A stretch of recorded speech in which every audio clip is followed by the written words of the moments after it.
Evening, everybody. Welcome to the show. Appreciate you guys hanging around through the end of Kindergarten Cop here on the Superstation. But it's 9:05 and it's time to roll. Stick with us. We got Biff McHonky Donk in the house tonight. And we'll be back after you listen to our kick-ass theme song.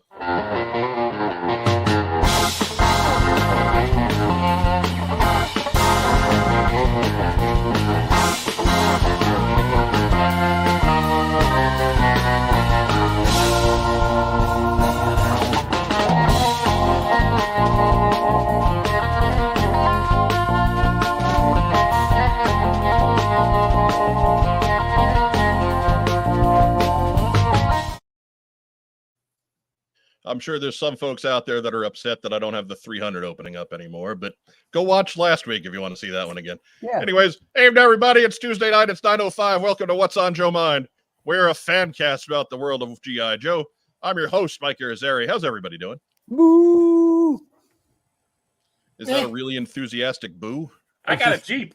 It was the start of the wave, but you bastards didn't back me up. Yeah, we don't do the wave. Fine. Hello. We were stuck in Shea Stadium when they were starting the wave back in 1986. We're not going to do the wave now. Why were you in Shea? It happened once in a while. Oh. Look, man, that was a world champion team. That was a fun team. Yeah. Right? It was a spectacle. I got to see Dwight Gooden at his peak of his powers live. Yeah. You can't turn away from that. You got to see Gary Carter lost in a nest of villainy. Like, what is wrong with you people? I mean, a state of vipers. He had Tim Tuffle with him. He wasn't alone. I guess that's true. Right for our souls, Gary. He had I don't know. Sid Fernandez was pretty quiet. I mean, they had Daryl, they had Dwight, and they had Dykstra, and they had that goddamn Kevin Elster. If ever there was a troublemaker. I mean, for a couple of days, Kevin Elster, I think, got 3 at-bats for that team. Mm-hmm. Yeah, he showed up all doe-eyed and bushy-tailed, and they're like, he won't survive here. But Kevin Mitchell was there. That adds to the crazy factor. Yeah. Any number of multipliers. Yeah. Plus Mookie Wilson. Ron Darling and Mookie Wilson were the go-betweens. Right. Everybody liked those guys, because how do you not like those guys? Mookie Wilson, who believed in dinosaurs. But anyways, before we get into more discussion on Mookie Wilson, joining me here in the top row, he is the former head of marketing for the G.I. Joe brand at Hasbro. It's the hot show, Mark Weber. That's right. With let me see if I can get a better shot of it back there. With my fresh Jamestown Jammers jersey on the wall. That's my hometown. Thank you very much. Mike Stanton played there back when he was Mike Stanton. So pretty excited. So is that the Jamestown, like purple Kool-Aid Jamestown, or? Yeah, Jamestown Jammers, man. That's right. Where myself and NFL Commissioner Roger Goodell are from Jamestown. So there you go. All right. Absolutely no recognition of the Jamestown crack, but we'll move on. It's fine. In the bottom row. Alive to get that joke anymore. Right. I guess. There's only so many G.I. Joe fan casts that are hosted by history buffs out there, I guess. So yeah. But in the bottom row, he is he needs a haircut less than I do, which makes this kind of bizarro world at this point.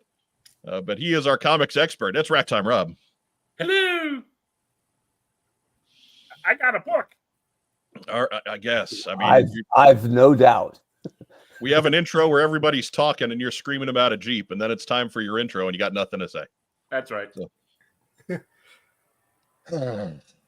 I like to befuddle you. Yeah. Yeah. It's not so much befuddling. My reaction is direct and it's just straight up annoyance. Oh, and you'll love this book, Mark. Flash of Two Worlds. How many flashes are there? Dustin Jeffrey asked, did Rob just flash us? Yes, he did. Yes, I did. Attaboy. And then, of course, in the 4th spot tonight, we need him around for all of our tier lists as we get into the 90s, because he's a bit of a youngin compared to the rest of us, and he actually remembers buying these things on the card when the rest of us were into things like girls and sports. But Phil Donnelly buy them, but and Batman. From I didn't buy them, articulated, but my parents did. oh my God. From articulated points, Phil Donnelly is on the program this evening. Hey, Phil. Yeah, I think surveillance port is hitting on us. All right. He might About be. time. About time. It's more might action be. than I've gotten in a while. Right? We've been putting out the signs. It's fine. We've been sending out a flag. Come hither. Look. Hey, That's baby. what we do here. We're the 1,400 subscribers. We clearly look unattached. Mhm. So, Now's the time for Careless Whisper. right. Right? It's always the right time for Careless Whisper. But Mark ruined that for everyone. So we Yep. can't. What I do have is nothing applicable. Well, I guess kind of. We've got the trumpet flare. We were talking about the match. I had that knew? first, Who knew that Andrew Ridgely had such attentive lawyers? right? I mean, I imagine that's all he's got at this point. Probably, yeah. He defends that Wham license with his life. Not just wham, but wham. Gotta remember that exclamation point. Like pink. Joe Fan 84 says next Tuesday I turn 40. Ugh. 40. We're gonna do Oh, Done what a that. what a child. Let's do a special show next Tuesday just for Joe Fan 84. It'll be Hey, the what year happy do you think he was birthday born? edition. Oh yeah. A Hold on. child. Doing the math. 40. I still felt reasonably good at 40. So I whatever. Not like today. It's the beginning of the end. No, today is terrible. We're midway through the end, actually, but Right. When I was 40, I was still at a stage of my life where every day when I woke up, my back didn't necessarily hurt, which is not the case today. well, it's because you've been carrying this show for 14 years. Brr. No. Almost 13, but sure. Eh, We'll go with we round up. Way up. it. Way up. We're Barbara almost David. at 20. Almost at 20. Math.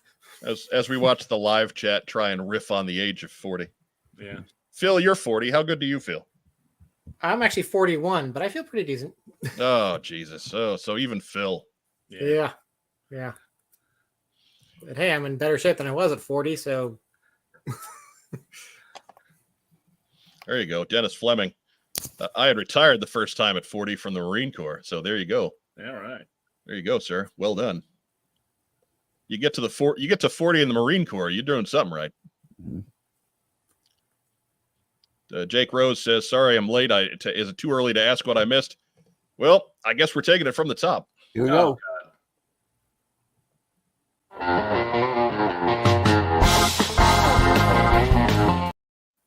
Doing you that. see what you did, Jake. You see Yep. what you did. You know what Gung Ho got when he turned 40? He got an army hat. Something like that. Yep. So, anyways, we got something like, what are you nudging? What are you? Oh yeah. Oh man, Oh. the boss is back. Just stopping by.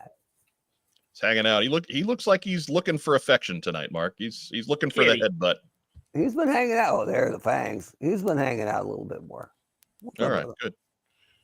Good. I'm glad he's comfortable at What's on Joe Mind time, if nothing else. Yeah, exactly. He'll be here for a For while. a cat friendly program. Just wants a spotlight. But yeah, Right. literally putting the shade on me. Omar Zad says hello. Well, hello, Omar. Glad to have you. That's a new name. Welcome to the show. Be sure to do all those cool Facebook things if you're watching us on Facebook tonight. Give us a thumbs up or a heart or a little huggy guy. We do love little huggy guy because it's that interaction which makes the whole algorithm go wild over there. We got a record check from the Meta people last month. $2.45. Hey. We're gonna break them. $2 from Facebook. We're Time up to to invest that in some stock warranty and turn it into Right. 3. Right? If Yeah. you're catching us on YouTube tonight, that is where you can do us the most good. Be sure to give us a thumbs up in the one corner and a subscription in the other. Hit all them cool YouTube buttons, do all that cool YouTube thing. Share us in your various social media circles. And of course, leave us a comment down below. Not just a live comment, but a big boy comment down in the big boy space below the window here. But, what do you say? Since we got 36 figures to go through tonight, let's get a move on with the news. Not community calendar. Community calendar. I'm sorry. I'm looking at the news button, so I apologize. I got to find the appropriate community calendar button because we do have a new one to debut at the end of the segment. Ooh. Wait a minute. S-Dog says you need a gun so that the others know who is boss. I'm the last that separates them. Princess of design swerving.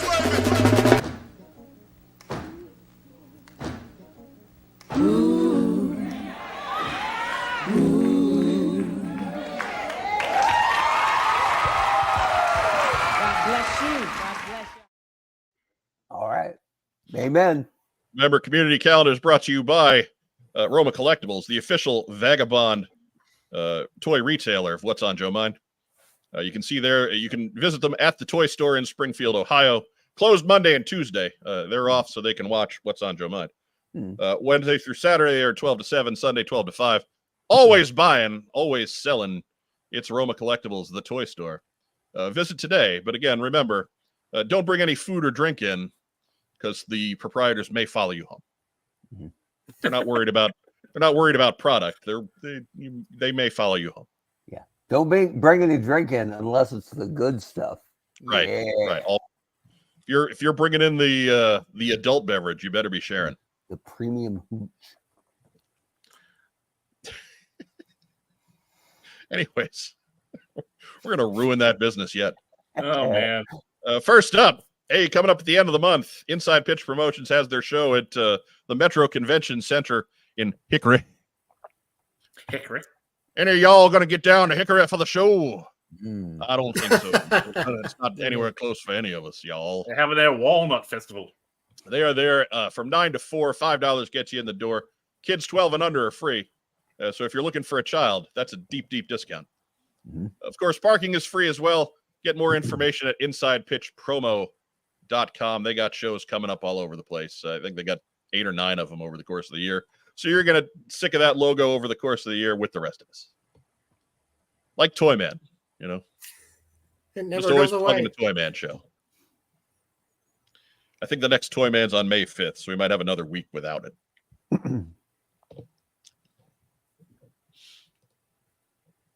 Let me I'm freezing up a little bit on this end. I got a lot running tonight. I got a bunch of windows open. Oh boy. So bear with me. Surveillance Port notes that on the plus side, Roma is a snuggler. That is true. Aaron is a big on the snuggling. And he's not too sweaty. Mm. So It's still the cooler months, so Right. Shared Can't body cool down warmth. the first day of spring. Come for the toys, stay for the shared body warmth. Stay for the spooning. Mm. Anyways, next up. Steel City Con also happening very soon. That is on April 12th to the 14th. That is at the Monroeville Convention Center in Monroeville, PA. Tickets and information are there for you at steelcitycon.com. Christian's guests include Christian Cage, John Carpenter, Gina Davis, Heather Graham, Ernie Hudson, John Reese Davies, Susan Sarandon, five-time champion Booker T. Tell me you didn't Also, say that. if you're a fan of Beverly Hills 90210 or The Breakfast Club, this show will make you very, very happy. Not yet featured are the comedy stylings of Matt Rubin and Bart. We do not have confirmation that they will both be in attendance. But Bart has offered a 0% discount on attendance. Oh, Matt Rubin says Steel City Con recently added the retired Sting as a guest on Sunday only. So there you go. Well, All the right. rest got a of the lot more police free do that? time now. Yeah. Right. No word on the rest of the police, but Sting will be there at Sunday only. Sting wasn't sure he was going to make it. He had that date reserved for Darby Allin's funeral, but he somehow survived his lunatic bump. So Good for him. Right. I mean, it's one of those where, I mean, you just keep that plane ticket. You don't cash that in. You just keep rolling it over. Jeez. Because he'll be dead soon. That's from something. God. He's a crazy. He's an amateur trying to climb Everest, and that always ends well. So Look, he's probably in better shape than most of the people that try to climb Everest in regards to cardio. But but I just imagine him. Pounds, that wind's gonna whip him right off the mountain.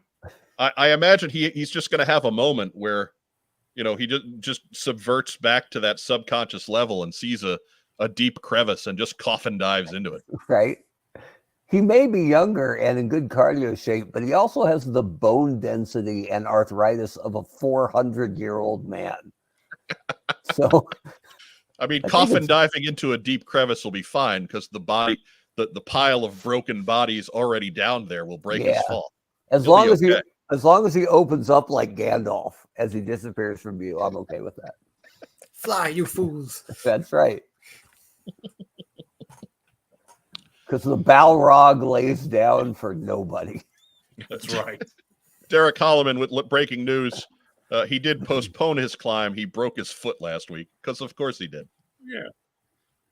Either way, they wrote him off TV for a while, so good on him, right? Yeah. Someone needs to drink his milk. I can't imagine he got hurt falling off that 12-foot ladder from the ring to the outside through the pane of glass.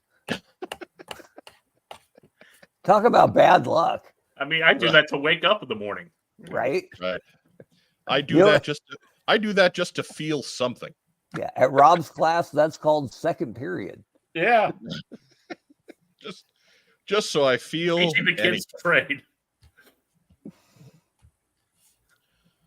But Bart notes, come see me at SteelCon. Autographs and hugs are free. There you go. From Bart, anyway. As I understand it, Heather Graham will charge you a lot for hugs. And then security will charge you even more. Yeah. Worth every penny. It's a different kind of charge, though. Holy smokes. Charge! Gina Davis, she is 6'7", like our own Joe Colton. She'll put you down before you get that close. Actually, you're not going to get close enough because she'll probably riddle you with arrows. Yeah, that too. That's right. I forgot she was. She did go to the Olympic tryouts one year. Yeah, and I believe she finished pretty close to dead last, but that's still pretty good. She beat somebody at the Olympic trials, so better than I could shoot a bow and arrow. Not bad. Better than me. So, anyways, that's Steel City Con. That's happening April 12th to the 14th. I'm sure we'll have more celebrity gossip as we get closer to the date. Mm-hmm. Next week the Ghostbusters movie goes, so I'm sure we'll have some Ernie Hudson stuff to talk about. Cool. Yeah, it's Friday. I gotta watch the latest one yet. If only I had a proton pack to wear to the theater. Yeah, if only. It's real tragic that you don't. Wear your his tank. I did see Star Trek VI in a theater full of Klingons. That's not bad. So I can't really make fun of that, but it was a little unsettling in that I was not dressed as a Klingon. Did you bring your bat left? No, that made it even worse. And then at the end of the movie, when the credits are rolling on screen, they gave it a standing ovation. So I saw Hardy Kapla. Yeah, I saw Star Trek VI with a cast of characters. We'll just leave it at that. Absolutely. Can I go to Ghostbusters in a gorilla suit? Would that be cool? Yes. Okay. Jake Rose says, is that when you met Joe? No, it's not. I think she would have still been, because Star Trek VI is getting to be a little ways back. I was in college. Mm-hmm. She was probably still the street rotting queen of Toronto at that point. Right. 1991. Hold on. Oh, yeah. She was competitive eating while she was drifting around Mississauga. Oh, Star Trek VI was later than 91. Again, I was in college, so I wasn't. No, it was 1991. I can actually pull up a date for you of when it came out. Star Trek VI? Yeah. The Undiscovered Country? Yeah. 1989 was Star Trek V. What 1986 was Star Trek 4. 1983. What movie did I see in roughly 1995 then? Generations. Okay. All right.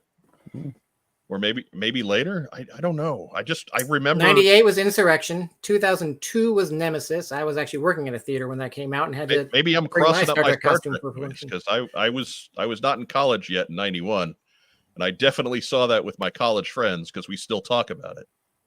So, anyways, I don't know. They all kind of melt together after 6. They kind of do. There's Star Trek movies are we should have been prepared for Star Wars stuff thanks to Star Trek stuff, right? Like There you go. December 28th, 1991. That's terrifying, Phil. That's a hoax. Get that off the screen. I don't need to see your old movie stubs. Get out of here. Wait, it actually said Mike on the top of that stub. That's ridiculous. Is that your ticket, Mike? I don't know if you ever went to the Northridge Cinema. Where's that? Oh, that's just up the 405, right? Right. Yeah, it kind of flattened in 92. It's just right up Fountain, right? Right. Zaymot CGC says we missed First Contact in 96. That might have been the one because that's 94 was Generations. 96 was First Contact. Yes. I can't say that might have been the one. First Contact was pretty decent. It's the best of the Next Generation movies. But Star Trek movies are kind of like that. The good ones are really good, and then the bad ones are just kind of like, well, whatever. That's how I feel about Star Wars these days. The good projects are really good, and then the other ones are kind of like, whatever.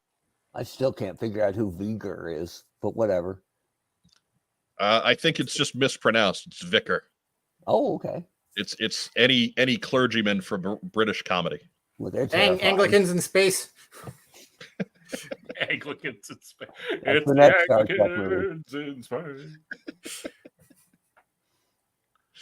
Anyways, Call next the up, Italians over here. coming up on March 30, it's the Great Ohio Toy Show. I'm a little out of order on this one. I'm just all over the place. Whatever. But that is happening at the Greene County Expo Center. Xenia Onatop, Ohio. Right, in Xenia, Ohio. This is a Roma collectible show. Be sure to visit them in their spot in Building 2, as they say on their website. But this is a big show. It's right on the heels of Columbus, and it's just literally 2 weeks after Columbus Toy Show, and it's this monster in its own right. So, but that's what Ohio is. Ohio is just 2 toy shows a month on the calendar, and no other reason to be there, unless you're visiting Roma Collectibles, the toy store. Or rooting for Ohio State football. That won't happen. Is that mountain false advertising? That's Mount Ohio, the highest point in the state. Mm-hmm. Ohio is high in the middle and round on both ends. It is. Except, I would say, except when Sean Kemp played for the Cavs. That sounds about right. Round in the middle and high on both ends. That was Sean Kemp in Ohio. Highest point in the state. But that is Mount Ohio. That is in Xenia. Be sure to see that when you stop by the Great Ohio Toy Show. Mount Ohio. I can't put Surveillance Sports comment on screen, but it makes me laugh, so I needed to acknowledge it at least. We do have a good number of folks, fine folks, who are friends in the state of Ohio, including, I think, isn't your co-host Patrick? Isn't he somewhere in Ohio, or is he in Pennsylvania? Pennsylvania. Okay, so he doesn't care. Even he would join us in bagging on Ohio, but whatever. Who the hell is Palmyra that Firefly's talking about? The girl with the white streak in her hair by the street shark. Yeah, one of the second level Thundercats. Ugh. Second level Thundercat is like being the less talented Mulkey brother. Oof. They're the Frank Stallone of the Thundercats. Oof. The Eric Roberts of the Roberts family. Yeah. Look, Frank Stallone at least had one hit. Did he? Yeah, Far From Over. I don't even remember that. It was 1982 or 83. Look, he lived on in the hearts and minds of Norm Macdonald. That's all we can ask for. And the For music from that song was used in every promo commercial for the next 3 years. So he made a killing on it. All right. But yeah, no, Frank Stallone, to his credit, he's at least in on the joke. Like, he at least acknowledges that he's the less famous brother of Sylvester Stallone, and doesn't get all assholey about it. And actually a fairly talented singer in his own right. I remember when I worked for an NPR station in college, we actually had a Frank Stallone album, and it was him just doing old standards, like big band stuff, and it was pretty good. All right. So give Frank his props. He at least had some talent. I wouldn't call him exceptional, but he had something. He's probably a better singer than we are podcasters. There's no doubt. Yeah, well, step over that bar lying on the ground. Right. What time do we go live? Do I have a rim shot sound effect in here? I don't think I do. Yeah, I do. There we go. Ooh, that was bad. Again, reinforcing our point. Yeah. We are such a 2-bit slime show. I have too many buttons for clean segues, Mark. We'll take a dirty segue. That's fine. Firefly notes that Frank Stallone on Tim and Eric singing about turning his daughter's room back into the computer room was pure gold. It was. That's very true. And I'm not a Tim and Eric fan, but that was a really funny bit. So, it sounds like a funny bit. Right. That was good. That was good. Every once in a while, that show would surprise you. Not very often, but Frank Stallone did. But Matt Rubin with the historical context. Bengali, Linkso, and Pumaira joined the Thundercats during Thundercats the movie, which got turned into a 5-parter for the start of either the second or third season. I forget which. I believe that was season 3. Oh. Yeah, I never did the whole Thundercats thing. I didn't really either, but there came a point late in the run when they were showing new episodes and Transformers wasn't. So every so often, a lousy episode of Transformers would come on. I would jump over to Channel 5 and watch Thundercats instead. But not Channel 8 for He-Man, because come on. There is no Channel 8 in New York. Whatever. Way to take it literal, Rob. He-Man was also on Channel 5. Mm-hmm. And we didn't watch. He-Man was off and on against G.I. Joe, so that was absolutely no chance. Yeah. I don't remember what station He-Man was on. I'm watching Heathcliff over He-Man. Surveillance Port notes that we can put the $2 we made off of Facebook towards a dirty segue from Craigslist. Yeah. Right. What would we do with the change is really the question. But moving on. New one for the list here, the St. Tammany Collectors Con. That is coming up April 20th and 21st. You can see the Sarge is going to be guest of honor there. You want to get out and meet the Sarge, head down to Louisiana. Largest selection of toys and comics on the Gulf Coast. It says so right on the flyer. 12 and under kids are free parking. They got food trucks. They got a board game room. And it's all pretty good. Buy tickets online at sttamanycollectorscon.com. You can see that up front. If you need help, just pause the video and type that in a different window when we're done here. Make sure you come back and give the video several views to check out all of the fine websites that these shows have to offer. 5-6 views for each of you. Do that for last week's show too. Yeah. But Hank Perry notes Superstation for Star Blazers and Battle of the Planets. Star Blazers. Battle of the Planets used to be on super early on Channel 5 on Sunday for us, and that was where we first saw that one. That was before they'd even redubbed the dub into G-Force. I remember it being on in the afternoon at one point. I think when it premiered, it was on the afternoon. You're older than I am, so you're going to have further reach back than I am. We couldn't get Battle of the Planets in Oregon, but when we visited the grandparents in Michigan, TV 50 out of Detroit had Battle of the Planets, and we thought it was awesome. When you were growing up in Oregon, you were more worried about battling the state of Washington. Dude, we didn't. We were pretty sheltered. We didn't get Robotech ever, and we got the Fox network in like year 4. Like Fox was on for 4. So I remember I spent a summer after 8th grade, or a month, I think, visiting my dad in New Jersey, and I watched 4 episodes of In Living Color, and I came back with some of the best ideas for student council skits. Oh my goodness! Nobody had It ever was seen those before. like I was a professional writer. Homie the Lava Bear was a big hit. Did he, in fact, not play that? He did not play that. He did not. He did not. Get Fire Marshal Lava Bear. I didn't see the fire marshal. I would have stole it though. Wreckship 85 asked, the question is, does STCC have toy food trucks? Maybe. Maybe it's worth showing up and buying a ticket and finding out. Mm-hmm. Thundercats had that slot till 1990. I don't know what slot that was. So Jake Rose is going all Oregon on me.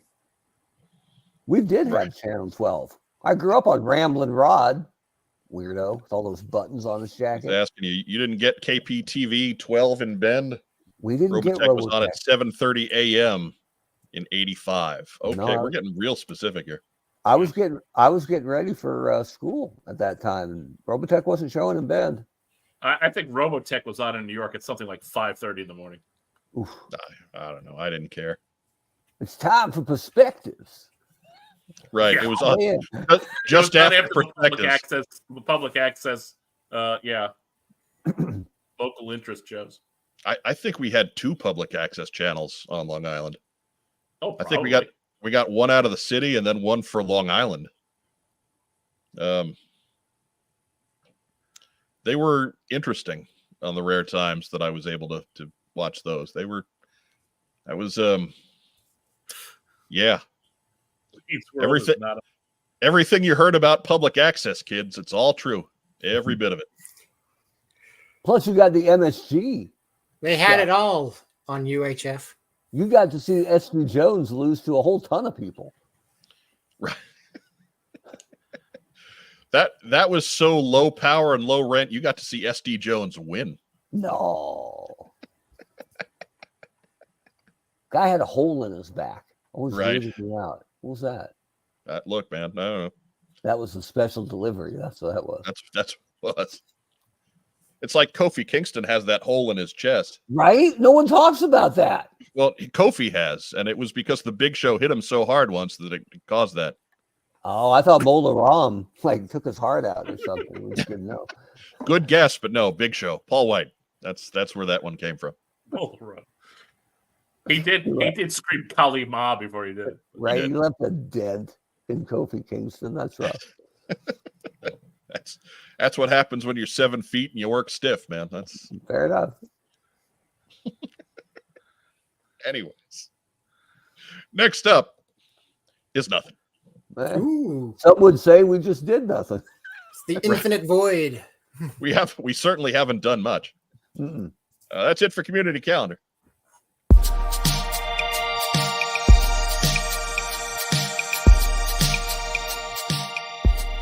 You should try one. They're breathtaking.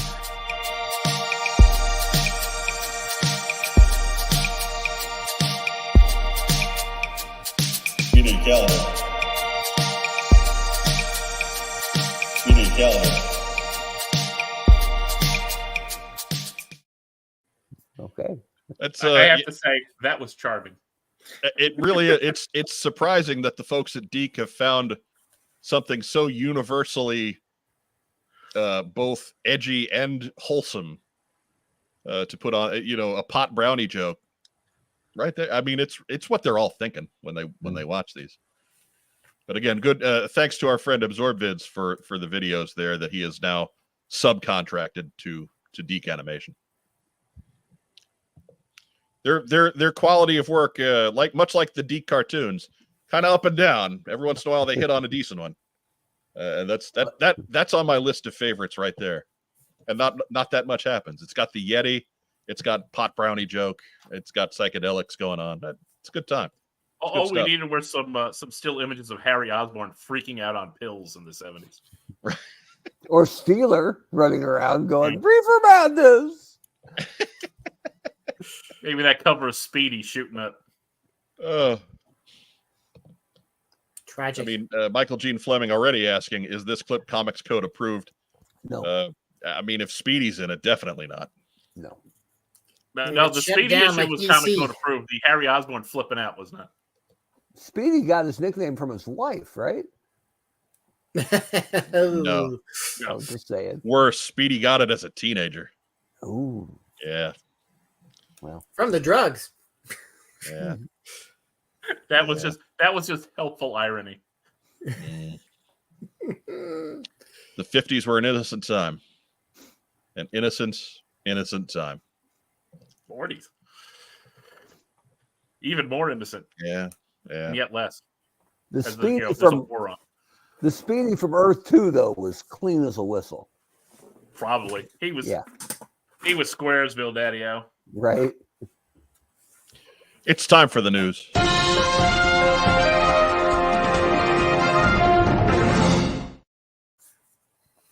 First news item. Do. Last week, we had Walmart Collecticon. That was on the 14th and 15th.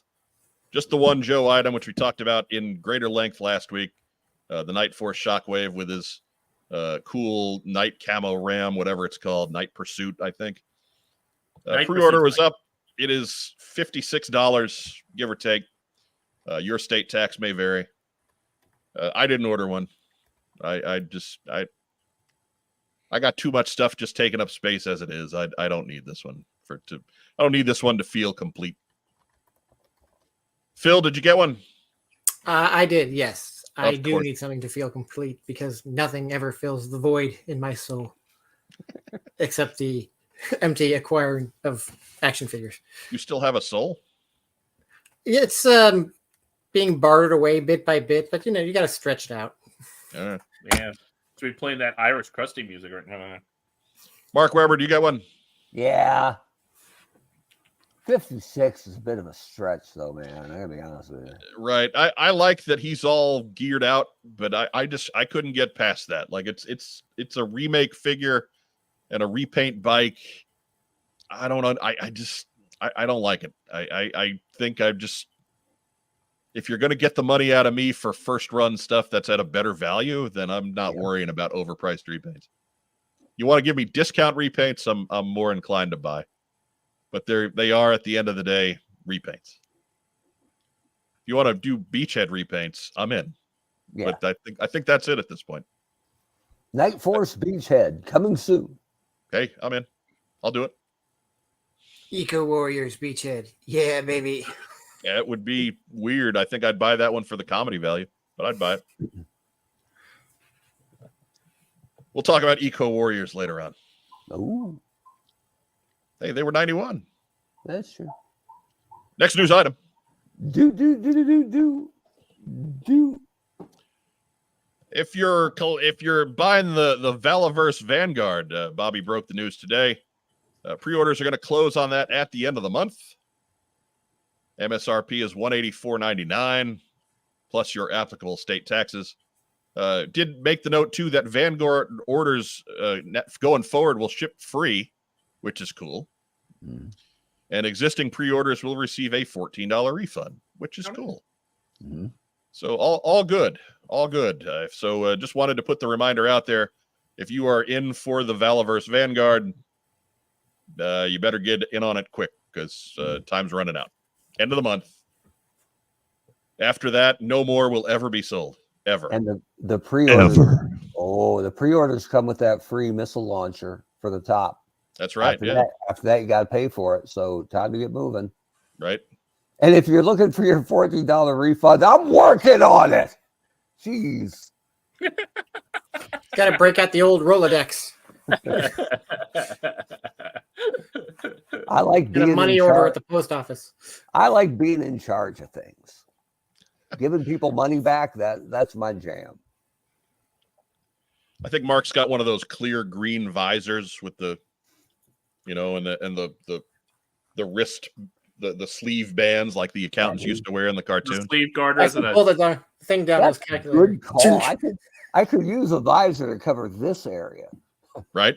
Yeah. just get a freshly sharpened Ticonderoga number 2 pencil. Mhm. I appreciate Andrew Gogan helping me out here. As though I wasn't the guy punching the refunds into the computer today. Hey, see, folks, he's literally working on it. I am working on it. You'll get yours soon. So what are you doing here, man? Get back to work. Right. Yeah, I didn't get it all done today. There'll be more tomorrow.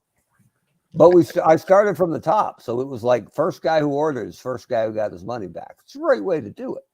Right? Yeah. So hang on. Wait. Oh, Bart's got a good question. Mark, is there a Vanguard with a barbecue in the turret on your desk? Well, I mean, if we're being honest, the barbecue shipped out last December, and there might be a Vanguard at my work desk, but not at my home desk because those aren't out yet. I wouldn't be taking any. I would never take anything from the office that didn't belong to me. Come on now. My second day at Hasbro, a Transformers designer who will remain nameless said, "You're going to need a bigger bag." Yeah. Does said designer still work there or no? No comment. Okay. So that's a yes. One of my favorites though. So read into that what you want, what you like. Oh man. No, it's not Lenny. But Lenny had a big computer bag. He took his advice. Right. It's always full. Yet never sets off the X-ray metal detector. So again, our man Mark Weber is in charge of those refunds. So remember, if you've got a problem with yours, send your angry emails to mark@mark.com. That's it. He'll be checking each and every one of those. What's that website again, Mark? It is alt.black.com/helicopters. Right. If you want to order a Vanguard, that's Volaverse.com. Oh yeah, that one too. Well, you gave me the one I was fishing for, so you're good. You're good. Appreciate it. Remember, finished... Mark's email has to be written in wingdings or it won't go through. Right. We've I been prefer Zaps Dingbats, actually. Yeah. Surveillance Port asks the critical question. Mark, may I ask for that in the form of 7 $2 bills? Ooh, yes, and I will fold them together into airplanes and throw them in your general direction. Let me know if that's west or southwest. That for Eric there, that would be a southwest. He's in New York area, I believe. Hey, we can make that work. The winds may Not even that them. far.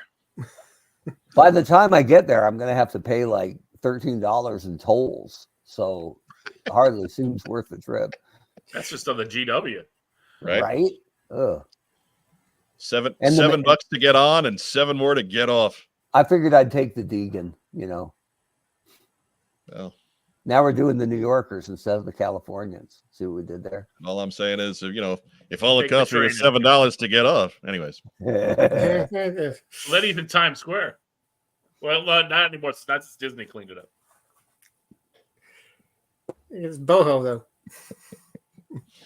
Oh, good God. Next news item. Do. Yes. Hey, we had some name reveals. What was that, yesterday or today? I can't keep track anymore. But on another podcast called Adventures in Collecting, I believe. Anyways, the Hasbro design team was there. They weren't here, but they were there, naming Blowtorch and Road Pig as inclusions for classified coming in the near future.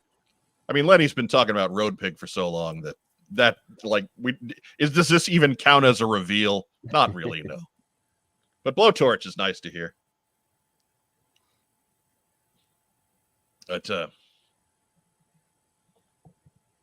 I was hoping it would be a Blowtorch and Crocmaster 2-pack just to make people mad. Oh, Crimson Crocmaster. it'll be available for a year. Right. yeah, Derek Holloman is making threats. Better be the original designs for both. Derek, I kind of do a thing with these now, so I just find the ugliest ones I can. Mm. And you skipped the Rise of Cobra version of Blowtorch? That's what goes in the thing. So I had a cleaner picture of this one. So I went with it. It all depends on whatever good work you did on yojo.com, Phil. That's I take the best work and I turn it into the cheapo graphics. Those ones might not have been me. I'm just wondering what kind of lunatic would have signed off on that blowtorch. I don't know, man. It looks like Ultimate Frisbee blowtorch. Or maybe that's Kofi Kingston's heart that he just pulled right out of his chest. I don't know. Hey, wait, you forgot your hockey puck. Firefly asks, is that Road Pig or Ronnie Garvin? Oh, the answer is yes. Road Pig is Ronnie Garvin. It's actually Miss Atlanta Lively, if you look close. Andrew Galgan says, here's hoping Hasbro doesn't make Road Pig a deluxe just because I have a feeling just the size of Road Pig is going to make him an easy candidate for the deluxe treatment. Just give him some extra stuff to come with, and I think that could be a 35 one pretty easily. Come on, Ninja Commando Road Pig. Right, that would be give him an extra head with the orange haircut. Right, too powerful to be that tall with red hair. And the orange football pads. I'm all in on Sonic Fighters Road Pig. That's a figure that's so ugly that I love it. Ugh. You know, without right at home on the Jersey Shore. Right. He's so orange. So yeah, I just have a feeling with all the stuff that Road Pig is, it would not be hard to put together a set of accessories that would create a deluxe assortment figure. He's massive. A miniature donkey for him to ride as a mount. If he has a pet, it has to be a pig, right? You would think. Yeah. But Lenny's been talking about sculpting gigantic Road Pig for how long now? There's expectations in place. He comes with a big white steer with the words yes and no on the haunches. Diana Davis says, I hope he comes with something like a canary or a sugar glider. That would be little bird.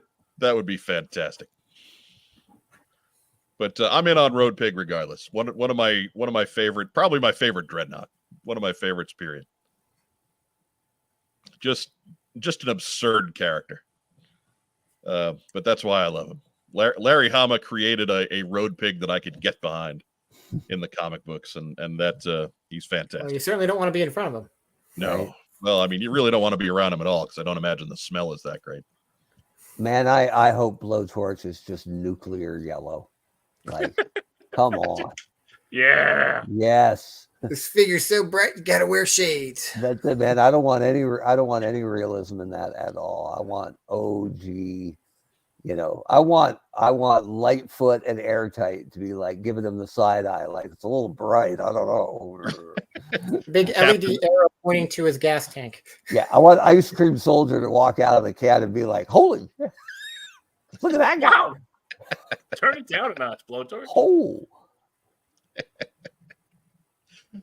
Next up, next news item. Sorry, I screwed up your cue there, Mark. My apologies. Crossed up the signs. It's okay. Also leaking out this weekend was Hasbro's. Well, their attendance at WonderCon wasn't so much secret, but they decided to put out a separate press conference all about it. That is happening. WonderCon is happening the 29th through the 31st at the end of the month. It's kind of community calendar, but that's a Comic-Con show. They don't need me for community calendar. But the Hasbro panel happening on Saturday, March 30th. The panel itself is from 3 to 4. They are doing a meet and greet with fans from 5 to 7:30. They're going to talk about Transformers and Joe and all that other good stuff that we love Hasbro for. And it's the design people, not the corporate people. So even better. But Jeremy Kimberlin is disappointed it wasn't Charbroil. Well, I mean, dude, if you're going to do flamethrowers, there's one guy who people remember, and there's the other guy that everybody says is a copy of the first guy. So Ice Cream Soldier. Yeah, he doesn't even register. So he's a flamethrowing commando. Charbroil, one of the worst weapons ever. Oh. But Phil Donnelly Yes, sir. You're in the neighborhood of the Anaheim Convention Center. Are you going to WonderCon? Well, it is across the street from Disneyland, and there is a badge out there with my name on it. So I'm hoping. All So right. it's the answer to the question: why did the Phil cross the road? Are you going to live Get to Magic Mountain. Are you going to live stream the panel on the Articulated Points channel? I am hoping to do that. Yes. All right. It's always dependent on whether or not I can get into the panel, but I'm going to do my best. All right. So something to keep an eye on. Be sure you are subscribed to all of the Articulated Points media for all the updates there. Yes. I'm just shaking my head because we have our own trouble with invites and stuff. But if Hasbro for a Joe panel doesn't invite one of the key cogs of yojo.com, the best Joe site on anywhere on the net for 15 years, then they don't know what the hell they're doing. Right. Well, I don't think it's a very exclusive meet and greet, Mark. I think it's just fans. But for the panel itself, right? Is that invite only? No, it's first come, first serve. But if it's going to be like all Hasbro, does that mean Transformers and Star Wars and Marvel? Oh, okay, I get it. Right. It's action toys, so there will be a crowd. Phil should be there. That's my point. You'd think. Help him out. I mean, let the boy attend the panel. Phil's association with our show undoubtedly brings him down about 5 pegs in Hasbro's eyes. So the real black eye in the resume. Yeah, it's not helping anything. His association with us. So yeah, I suppose that's true. We are magic that way. Yeah, we I don't know whose Cheerios we pissed in, but there they are. I mean, it kind of makes more sense now. I'll be honest with you, but as of, up until recently, I don't get it. But whatever. It might have been the phrase coming up in 2022. Spirit. Stop. Coming up at WonderCon, I wonder if we'll ever get invited to anything ever again. Keep wondering. The answer?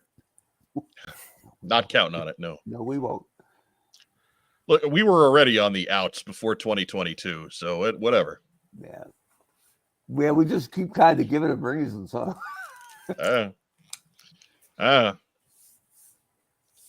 I'm willing to play ball. Anyhow, we just only 13 years. Only 13 years we've been doing this. We only had a working relationship with Hasbro for how many years when Joe Con was going on. That's all. 2 million downloads. Nobody cares about us. Anyways, moving on.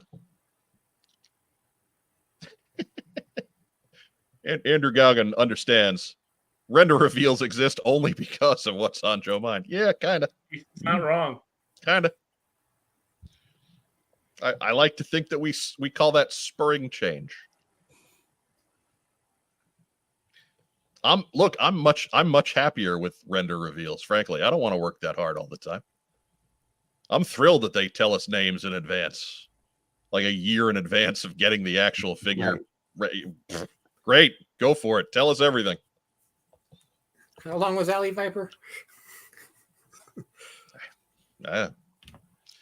Anyhow, so Saturday, March 30th, 3 to 4 is the panel. 5 o'clock is the meet and greet. If you are in or around Los Angeles / Anaheim and you're not at WonderCon, what are you doing? If you are at WonderCon, try and get yourself into those panels and that event. Ought to be a good time. Save me a spot. Hopefully we'll get some news out of it. They mentioned G.I. Joe specifically, so I expect we'll hear something. If they do Q&A, introduce yourself like this. When they call on you, say,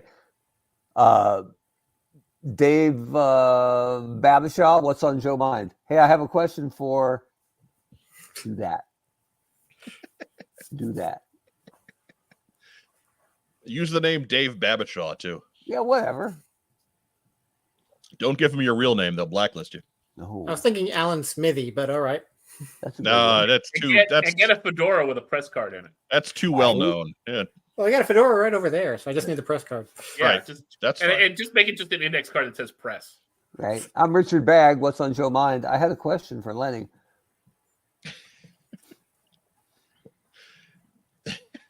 Does the name Richard Bagg make you laugh? Anyway, next news item. Just get up, waste your question on something like that. That would be incredible, frankly. Holy smokes! Looks like it's leg day on Cobra Island. Yeah. Force perspective is amazing, but Holy man, smokes! Cobra Commander's getting the whole sled up with those boys. Capzilla. Skybound's a bit going to be busy tomorrow, or rather, Skybound readers will be busy tomorrow as Real American Hero 305 hits the shelves. That is, as always, written by the immortal Larry Hama, pencils by Chris Mooneyham, and colors by Francisco Segala. That is rated Cobrific. Again, available tomorrow. You get the continuation of the Serpentor Khan story, as well as the preview lead-in says that Big Doin's a betrayal of Don Moreno. So that'll be interesting to see. I'm sure it's not going to be the Joes. So who are the other people she's interacting with? Spoilers ahead. There you go. So You don't skip leg day when you got to kick zombie ass. right, Wreck Ship 85. I'm Stuart Californian with What's on Joe Mind. I think you should go home. You should go What is- home. What is the family name on that skit? They have a last name. I'll have to look it up. That would be Ask them how they drove to WonderCon, and then tell them the 5 was jammed. right. that would be a fantastic in joke right there. That would be quality. Rachel Salinas has a good question. I can't find it. It's a Oh little wait, bit there up. it is. There it is. Oh, yeah, there. Look at my heart pitter patter. See, we're trying to get not banned. See, Yeah. that's the thing. We're trying to be not banned. We're trying Ask to that. weasel our way in. Ask that and see what happens. I'll just say, oh, he's right through that door, right to your left. Just Right. keep going, keep going. The one marked This large exit. gentleman will help you find him. Rocco.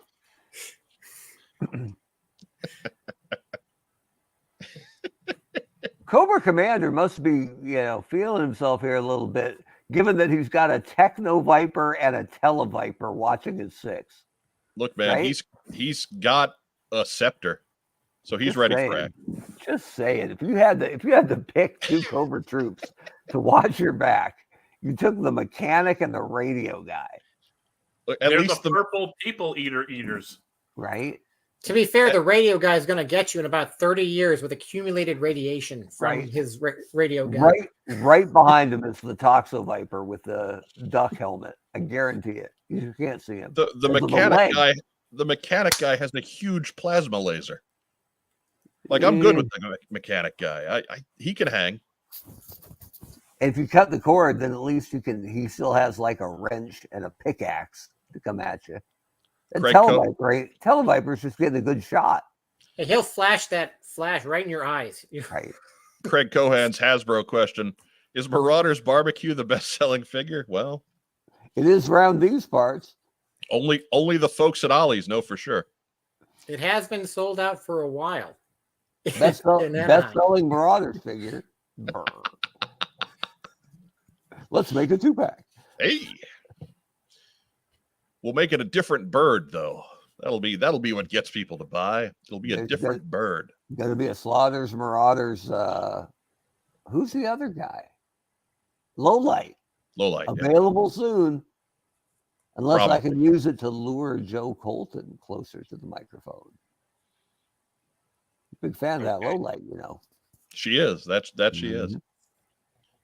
Mhm. I have a feeling that's what's going to get announced on March 30th, but whatever. Yeah. But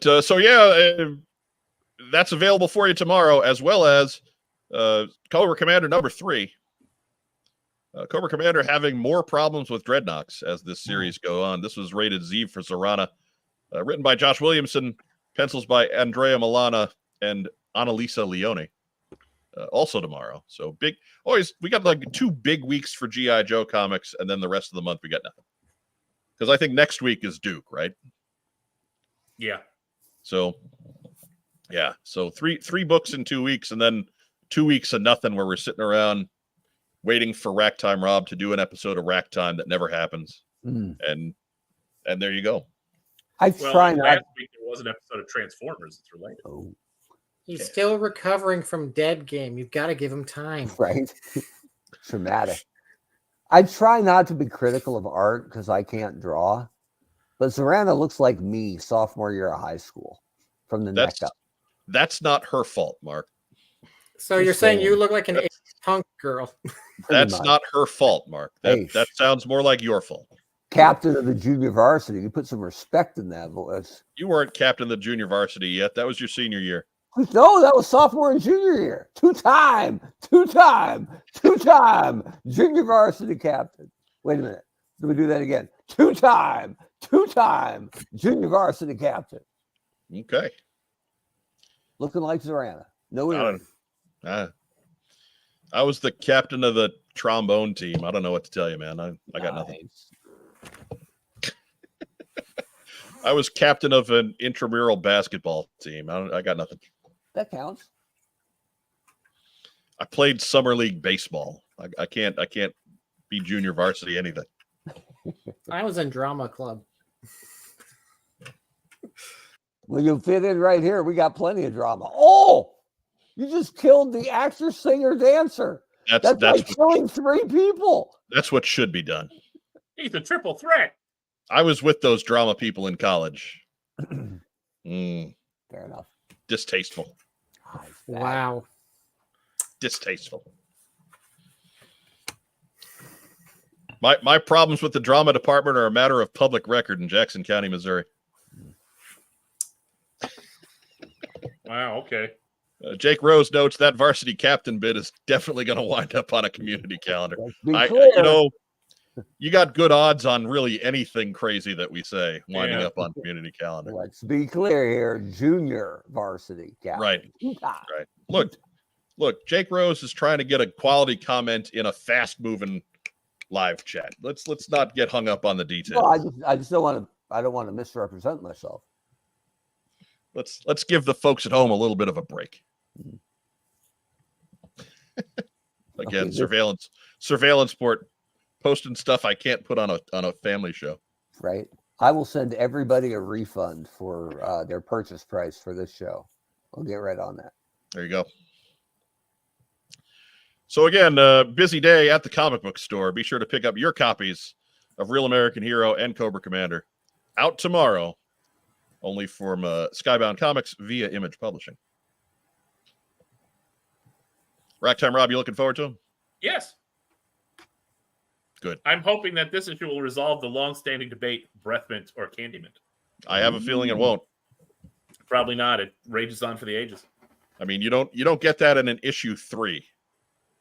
You don't not a 3, maybe issue 5 of 5. You get a little bit of resolution, but I doubt that.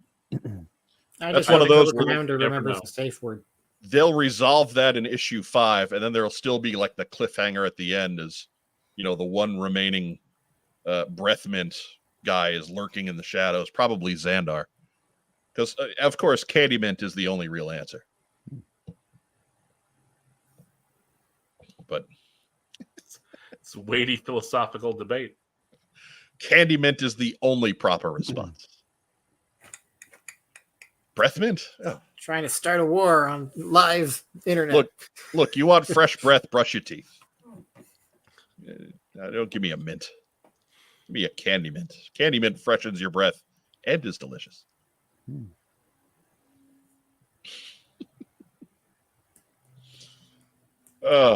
Michael Gene Fleming says, never understood why Eddie Dreadnought would want something to make their breath smell fresher.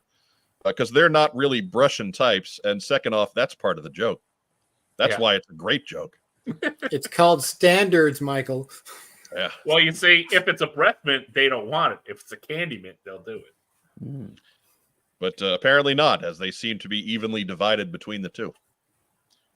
Both camps represented evenly in the Dreadnought squad. So, No, well, it's like, you can't eat that. It's a breath mint. Yes, I can. It's a candy mint.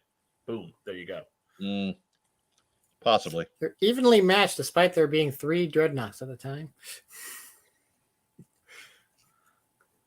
That was 1986. So no, Phil. There was Xandar and Zorana and Monkey Wrench and Thrasher and all kinds of folks hanging around. So there was 7. Right? I mean, Zartan. Yeah, but he was there. not part of that. Look, he was on the phone, but that doesn't mean he didn't have a dog in the hunt. Mm. Anyways, moving on. Next news item. Do. Hey, that's it. That's it. Remember, Chunky Tank Kitty news is brought to you by the G.I. Joe 3D Printing Podcast. Be sure to stay tuned to them, as they will have more Chunky Tank Kitty news as we get closer to Joe Fest. Hopefully they'll allow us to break it with them. But we got plans. We're working with those guys. We're up to no good. We're going to come your way with all kinds of cool stuff come this June. 3D printed cardboard. Oh, Right. yeah. I want to thank Firefly for putting some malware in the comments section. Don't download that. Whatever you do, don't click on the screen now. No. I clicked on the screen. Oh, look at the trap, Ray. Oh, no. Anyways, before we move on to tonight's main event, take a quick moment. Recognize our good friends and wonderful sponsors at Kokomo Toys. Be right back. We buy, sell, and trade vintage and modern toys. G.I. Joe, Star Wars, Transformers, Marvel, DC, and more. Located in beautiful downtown Kokomo, Indiana, we are open every Wednesday through Saturday from 12 to 5. It's a theme park of nostalgia. Join the thousands of people who have traveled from all over the Midwest for over a decade to buy and sell with us. Get your geek on. I keep asking Todd for a new commercial, and he doesn't have anything that doesn't have something that would get us demonetized. So, believe me, I'm trying. If you're tired of that one, I understand. But anyway, it's time for the definitive character tier list for 1991, as you can see on our thumbnail there. Quick thumbnail credit thank you to our friends at 3D Joe's, yojo.com, joeaday.com. And for the folks, for the ones that we just couldn't find good snaps of at either of those sites, I had Phil take pictures. And I didn't spend a lot of time on them. No, you did not. You can tell which ones Phil did if you're really paying attention. Everybody who guesses a picture that Phil took gets a free hug from Bart.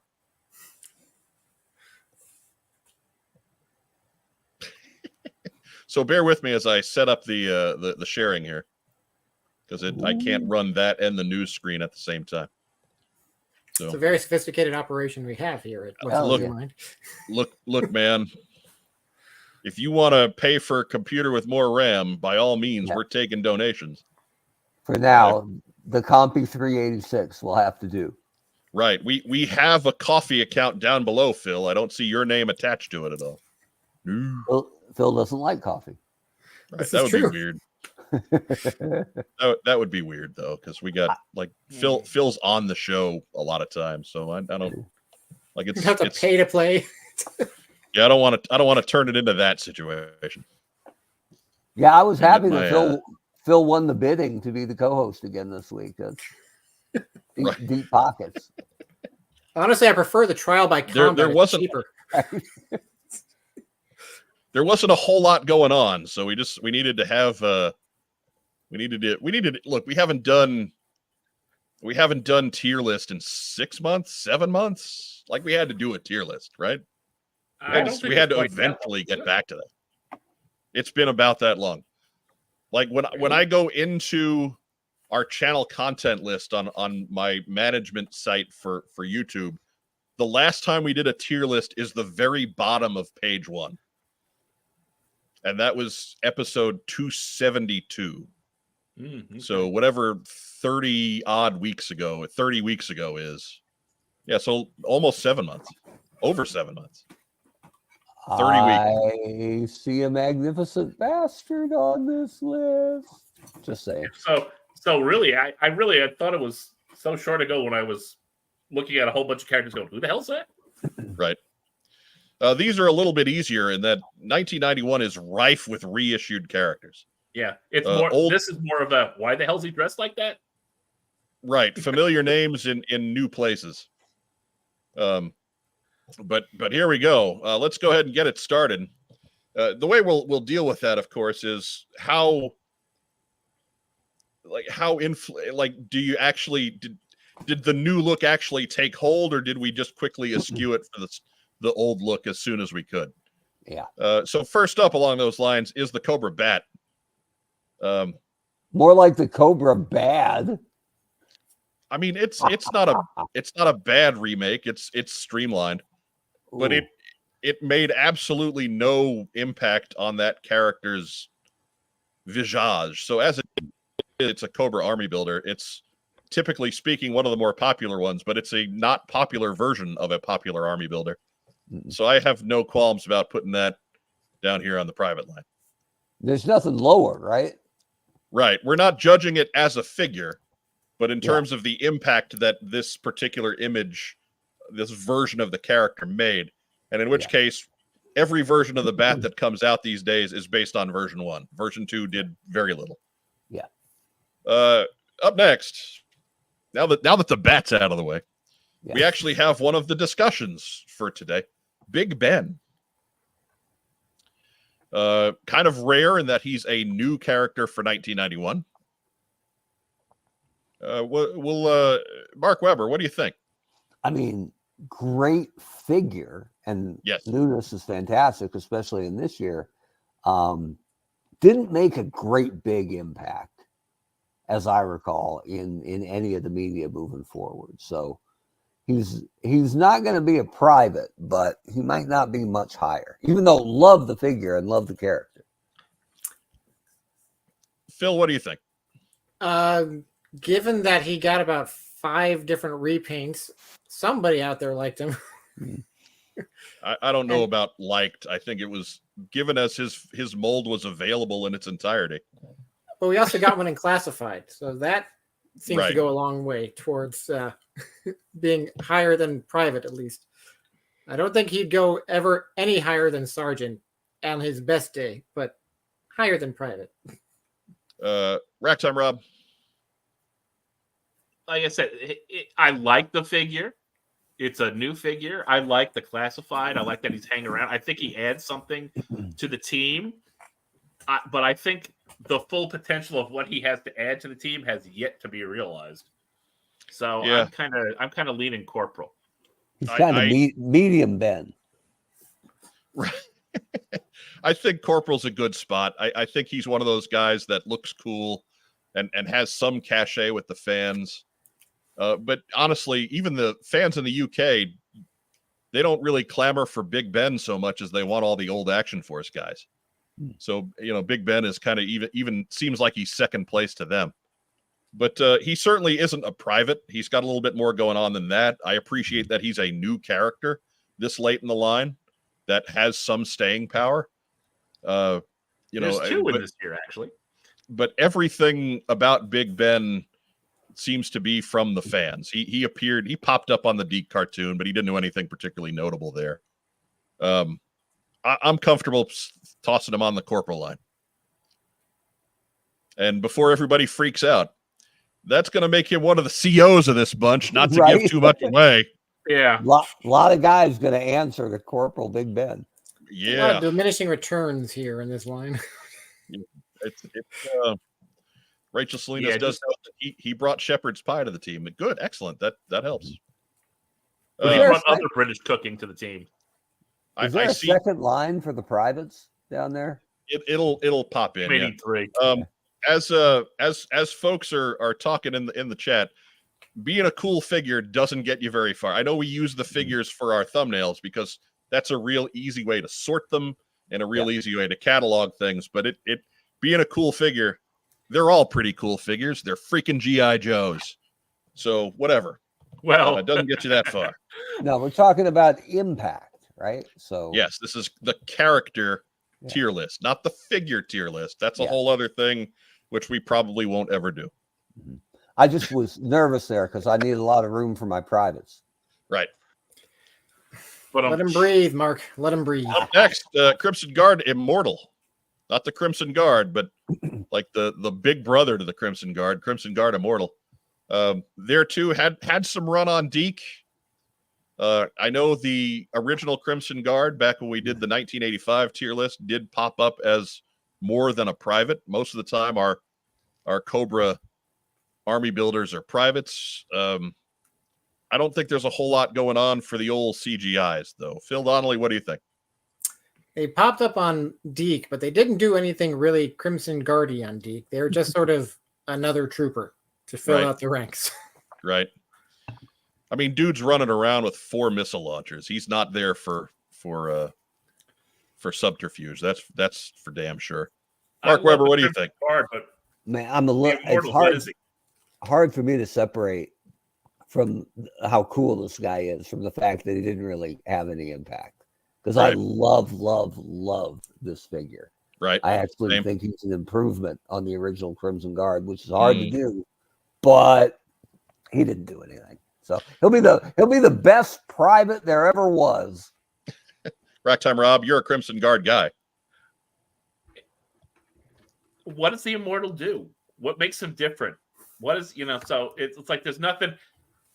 They could have just called him Crimson Guard and made him an update. I think that would have had more impact than trying to make him something different. And so, yeah, private.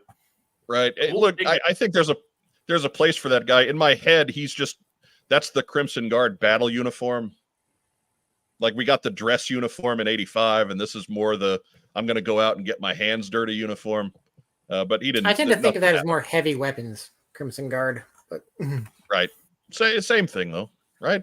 Same thing. He's the stall guy on the team. I think he's the boss. He's running shit. That's what I think. Up next, we got Cobra Commander. Certainly not his most useful or most his most well-recognized outfit here. It's not a bad one. I kind of dig the helmet and the red face shield. The rest of it is kind of 90s. The only Cobra Commander worse than this is Star Brigade. This dude is buff as hell, though, so don't say that to his face. I will. And he comes with a drone in the early 90s, a decade ahead of the military.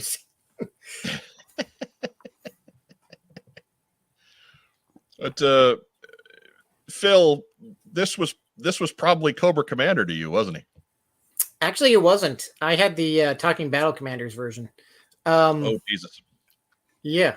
This one I didn't even know existed until Yojo. So, but now that I know of it, he is one of my favorite versions. And I love, if you're lucky enough, you can actually, take the face mask off and see his unadorned face. And it's the only action figure up until 2009 that lets you do that. And I mean, see the full face at least. Right.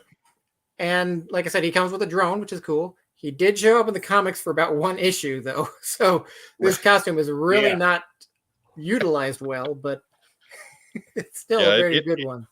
It got lost in the shuffle a little bit. The best part was it changed. I believe it changed mid-story. Yeah, it was the Destro Search and Destroy 3-parter, and I think he was only in the first part in this costume. And the second part, he's wearing something else. I mean, it's just fantastic. I do appreciate they tried to, break him out of the Cobra Commander mold, just like Battle Armor Cobra Commander did, and they're trying something new. It didn't take, but they were trying. Right. I don't think any version of Cobra Commander is ever going to be on the private line. He's the #1 villain in the entire line. But I think this is the least impactful Cobra Commander. Like, this is the one where if you showed it to a casual fan, they would not know who it was. Does anybody disagree with that assessment? Nope. He kind of sucks. Right. Yeah. So I think he maybe a home next to Big Ben on the Corporal line, if only because they didn't stick with this look for very long. Corporal Commander. Corporal Commander. Cobra Corporal. Cobra Corporal.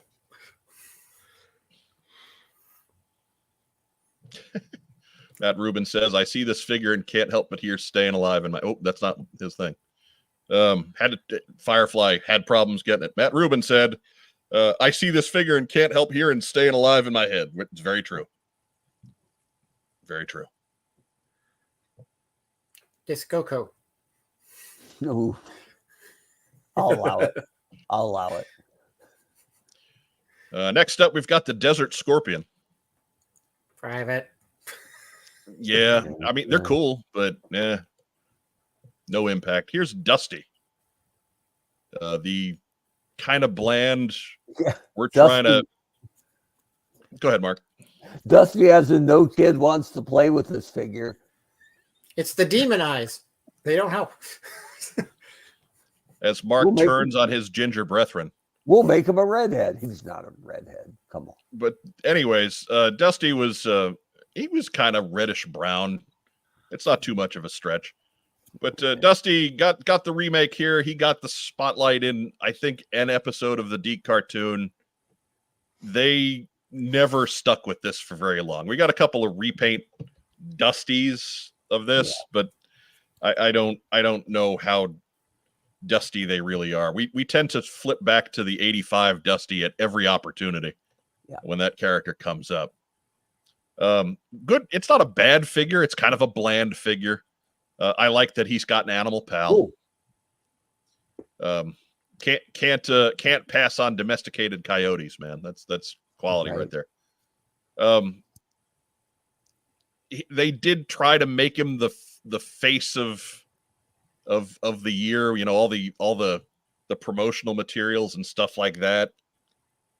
I'm torn between the bottom two lines on this one. I'll let you guys decide.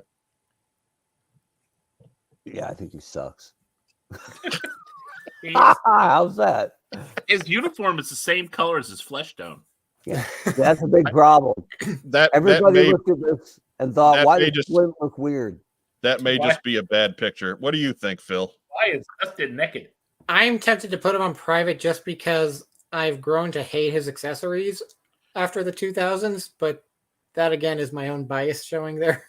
So the fact that none of us can come up with a compelling reason to get him off the private line, I think puts him on the private line. There you go. Yeah. Next up, we've got Jetpack General Hawk. Oh boy. No.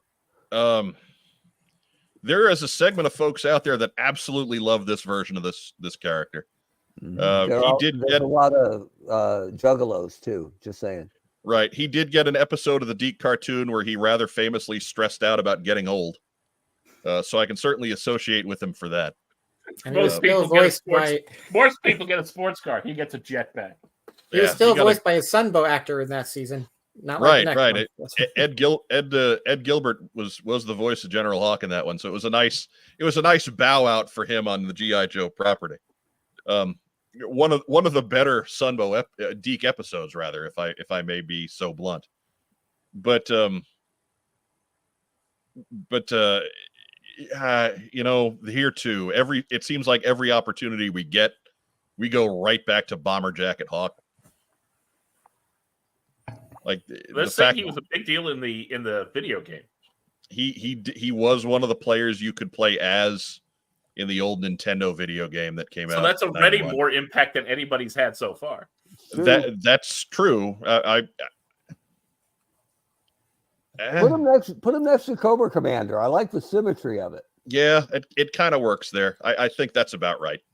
Bad versions of iconic characters who didn't do a whole lot. Like the fact that he's so silly that he's got something of a following, I think puts him on the corporal line. He is an Easter egg on the classified packaging for Hawk. Yeah, that he is. Up next is the terrible Grunt version 3. Oof. Who I'm just going to go ahead and put him on the private line because he's awful in every sense. Grunt is a guy who got very little personality, very little run. Way back when we did the 82 tier list, he was a corporal. This guy ain't a corporal. So he's definitely a private. Why did he come with a hat instead of a helmet? Like, come on. Well, he stole General Hawk's hat when Hawks gave himself the flight helmet. So. Yeah, right. He's got a helmet. It's just a dumb helmet. It's like a Fritz helmet. There's a lot wrong with this figure. Yeah, that Grunt is not good. Plus, he looks constipated. Still better than any He-Man, but not good. Hence the nickname. Yeah. Up next, another one of the discussions, Racktime Rob alluded to him earlier, I believe, is Heavy Duty and his card table of death. Right. But let's throw out the card table of death. Let's talk about Heavy Duty a little bit. This is a guy who has actually turned up in other Joe media and made something of an impact, which is unusual for a character that is brand new this late in the line. Mhm. We got Heavy Duty as recently as Renegades. Mhm. Had a good run in Devil's Due. Did have a good run in the Yeah. Devil's Due book. For a while, was groomed as the replacement for Roadblock because they lost the rights to the Roadblock name. So yeah, he was. Phil Donnelly, where do we put Heavy Duty? I think Corporal just because he had the awesomest part of the Deke intro song, where he's blasting with his card table while that rock music is going on behind him. Card Table of Death. Thank you. Card table of death. Racktime Rob, you seem to have some thoughts on Heavy Duty. Let's hear him. I think the fact that Heavy Duty's had some staying power beyond that, I would put him Sergeant. Mark Weber. I think just out of respect that he had to claw himself past all this other dead weight. I could go Sergeant on Heavy Duty. I think that is all valid. I think that works. For whatever reason, like there's no rhyme or reason as to why Heavy Duty is stuck, but he seems to have stuck. So yeah, Sergeant I think is a good place for him. His card table of death. And his super ruby quartz visor. Maybe I'm partial to the ruby quartz visor. I don't know.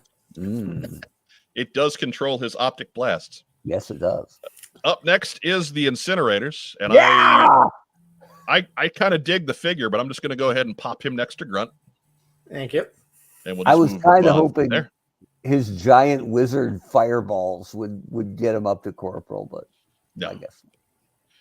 Remember, Corporal is where we've got guys like Zap and Flash and Torpedo and guys like that. So like you have to be something to get to Corporal. Yeah, I know. I just like that he came with like a 50-pound launcher and a couple of giant like ping pong balls of death. Yeah, I kind of dig the figure. I'm not bad mouthing the figure really, but it's the Incinerator. Nobody cares. Yeah, he didn't do much. Let's get to Cyclops. Yeah. Up next is other Cyclops. That is version 2 of Lowlight or version 3 of Low, whatever it is. Yeah, I guess he had his Slaughter's Marauders guy in there. So it's the third Lowlight. He is a complete departure from the original Lowlight. Mm-hmm. He's suddenly got a full beard and black hair. I think he's kind of cool if you just give him a different name. Mm-hmm. He works as something, but he doesn't work as Lowlight. No. He did get a decent amount of run on the Deke cartoon, and ever since then we have snapped immediately back to the 1986 version of Lowlight. I can't put this guy past the private line. You guys agree? Dude, I would put him lower. Because lower light? Lower light, because he had an iconic look and they ran away from it and just did everything different. So yeah, this guy sucks. Like again, I don't think he's bad, but he's not Lowlight. No, as a new character, he'd be fine. But I wonder if he was originally supposed to be like Badger or something, and they were like, "Nah, he won't sell. Let's just call him Lowlight." Yeah, we're redoing all the old guys now. Let's just call him Lowlight. Fine. Figure Six Pack asked the question: why did they change Lowlight? Was he modeled from a Hasbro employee? Couldn't tell you, man. From what I've heard, maybe there was a guy going around one of the early JoeCon conventions, and I'm talking like the 90s ones, saying it was him, but anecdotal. Greg Augustin says Mark wants to discharge this Lowlight. maybe that's the line we need to add to the tier for future. I mean, we are coming up on 90, 93, and 94, so oh good lord. Anyway, don't call me back for the 93, please. I don't have one all night. We need a 6th column just called toilet. Make it brown. Next up is Mercer version 2. What do you think of that, Mike? I don't think anything of it. I'm just going to put him on the private line. The worst version of your least favorite Joe. Yeah, he's just dumb. I don't want to get into the whole Mercer thing. It's just like nobody. This figure made no impact. As soon as we got at far enough distance in the rear view, every time Mercer has come up since then, we've gone back to version 1 Mercer.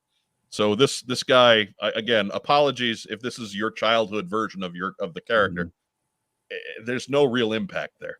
But wait, he had the metal arm way before the Winter Soldier.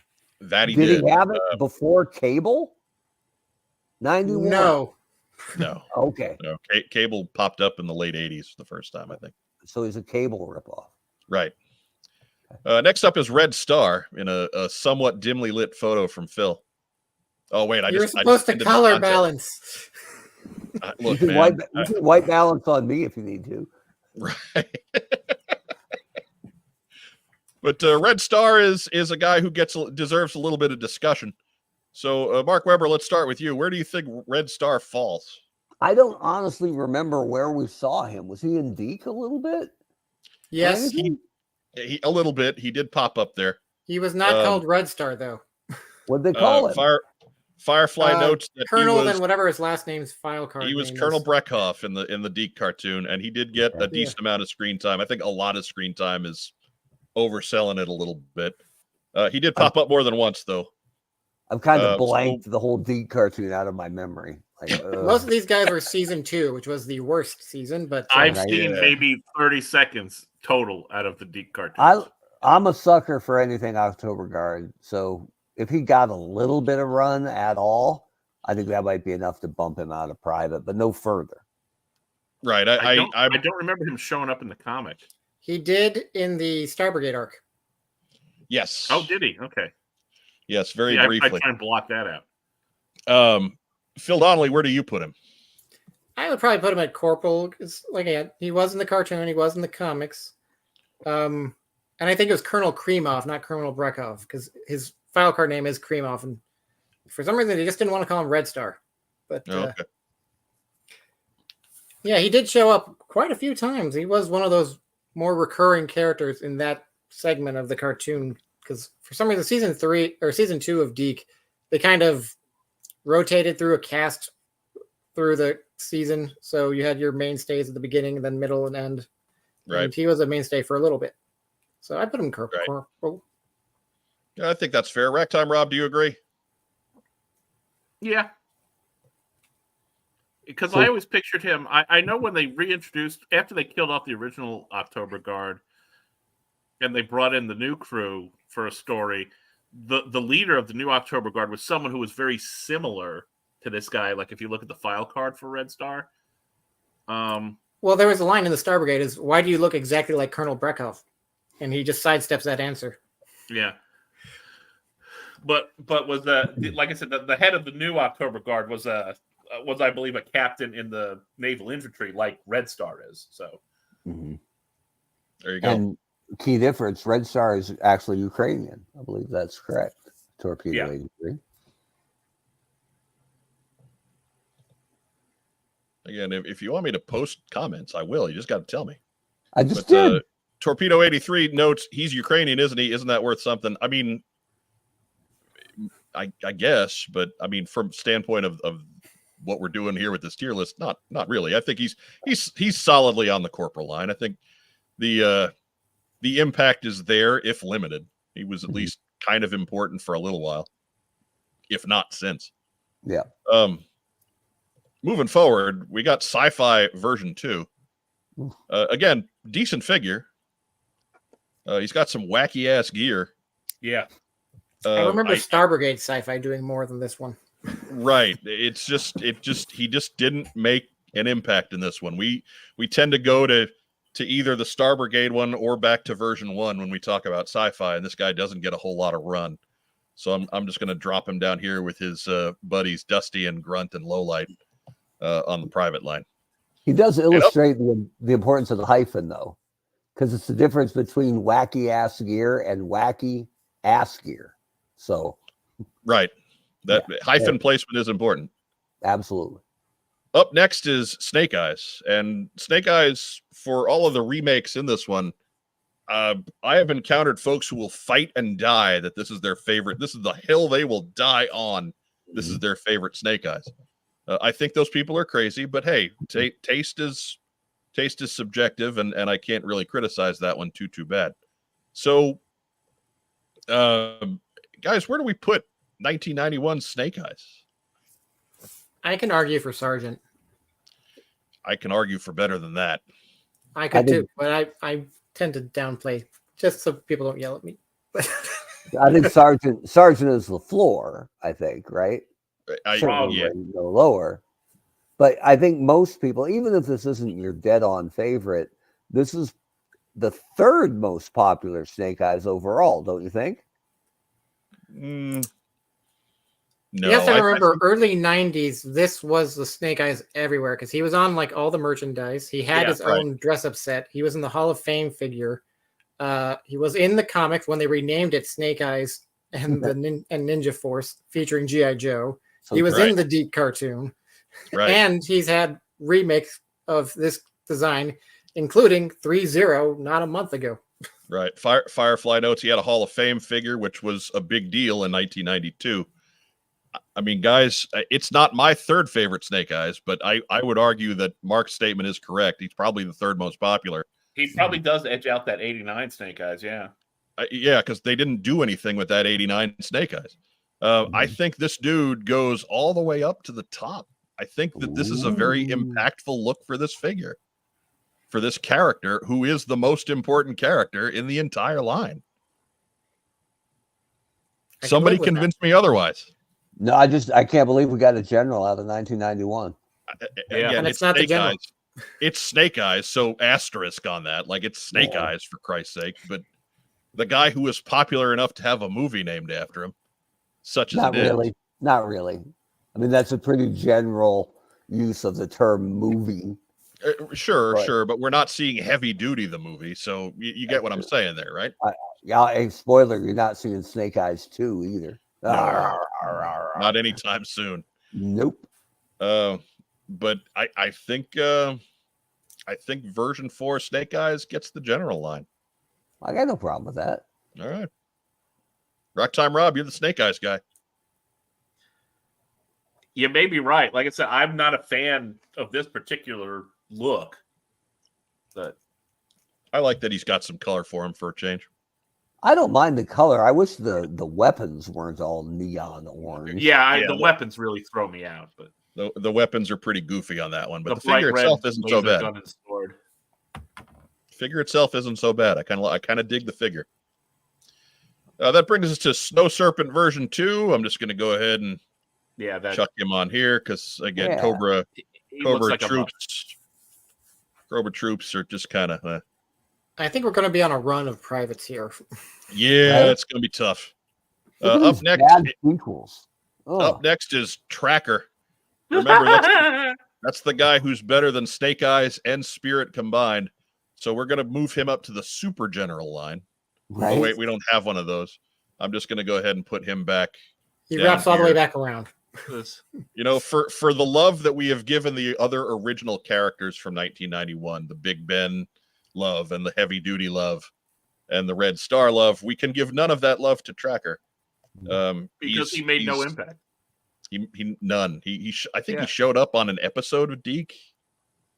Didn't do anything. I can't even remember, but probably. Yeah, nothing particularly notable.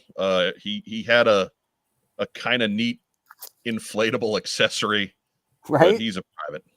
And he comes with an MP5, which is, a real weapon, which is more than a lot of 91 figures can say, but still, just nothing. Greg Augustin says he's got a new series on CBS. Yeah, well, there you go. Yeah, starring. I'm not sure that's the same guy, but hey, we'll try. No, he's a private. Yeah. I can just see the 91 line review when this guy came up and they were like, damn, that guy sucks. Did we already cut tooling on him? Yep. Yeah. He went through because people forgot he was there. Give him an inflatable raft. Maybe kids will buy that. And so 1991 was a year where G.I. Joe started to break off into a lot of sub teams.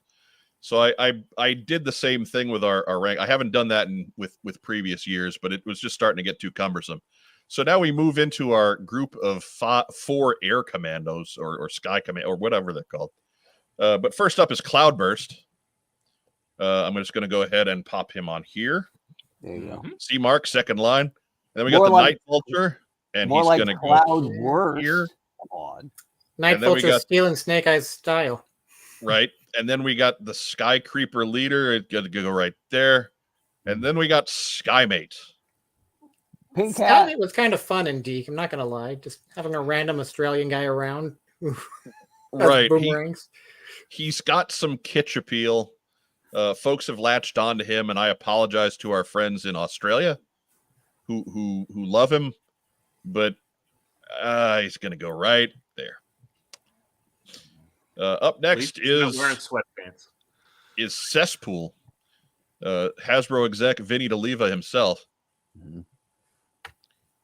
So I'm not sure he's a private. I don't think he's a whole lot more than that. Mark Weber, what do you think? No, I mean, he's got an iconic look. We've seen him bounce around a couple times. It's actually a pretty cool figure, just figure itself. I don't think you can put him with the privates, but I wouldn't argue any higher than Corporal. Phil Donnelly. Yeah, if they had brought him back a little bit more than just Eco Warriors, I think he has potential to be higher, but at this point, Corporal is at best. Rack time, Rob, do you agree? Yeah. I was thinking maybe Sergeant, but he really had that one arc in the comic. He's always been tied to Eco Warriors, although he's probably someone that could have broken off of that because he's one of the few named Cobras after like 1987. So he's got potential, but it hasn't been realized. Exactly. Yeah. Right. I Big Ben. He straddles the line, but I'm comfortable having him on the Corporal side of it. A lot of times with these subgroups, the name of the subgroup tends to be greater than the sum of its parts. Like we remember Eco Warriors, but we don't remember specific things about Eco Warriors. The fact that we specifically remember Cesspool and mention Cesspool as part of that subgroup says a lot for that particular character. So I'll give him that one and get him on the Corporal line for that too. We got Clean Sweep here, who's got his human bomb getup. There's a pull for you Golden Age comic fans. Here's Flint in his Eco Warrior gear. There is zero impact there, so we're gonna. Nobody knows helmet that is specifically meant to be a mesh over his face, so it exposes his skin quite easily. Right. Look, man.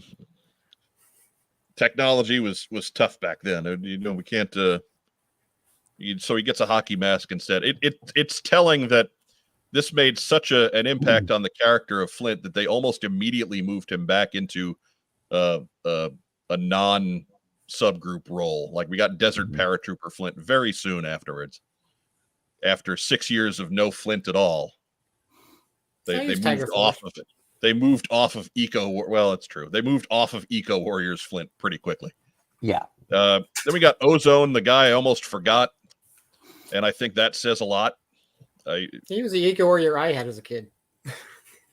Sorry. I mean, you could argue best of the Eco Warrior figures, but best that's color combination. Low bar. Probably. Zaymot CGC says Flint getting jobbed out. Not really, no. Eco Warriors Flint not getting jobbed out. Surveillance Port says he's out for the evening. Appreciate you, man. It's only 7:48, man. What's a lightweight? That's all they could take. We are running long because this is a big class. Then up next, we've got Sludge Viper right in there. And then we've got the inferior second version of the Toxo Viper. He's going to go right there. You know what? That's a pretty cool figure, too. I love the terribleness of the first one, so I'm not the right person to ask. Right. I think this one makes him look like a viper. It's so that's kind of what I like. That's actually a really solid design. I agree with you, Rob. Yeah, and I think the Toxo Zombie retroactively makes this Toxo Zombie cooler, but that's just kind of me. Just remember, if it looks like a duck and it quacks like a duck, it's a Toxo Viper. You stop. You stop right now. Up next is the Interrogator. Private. Sorry, where'd that come from?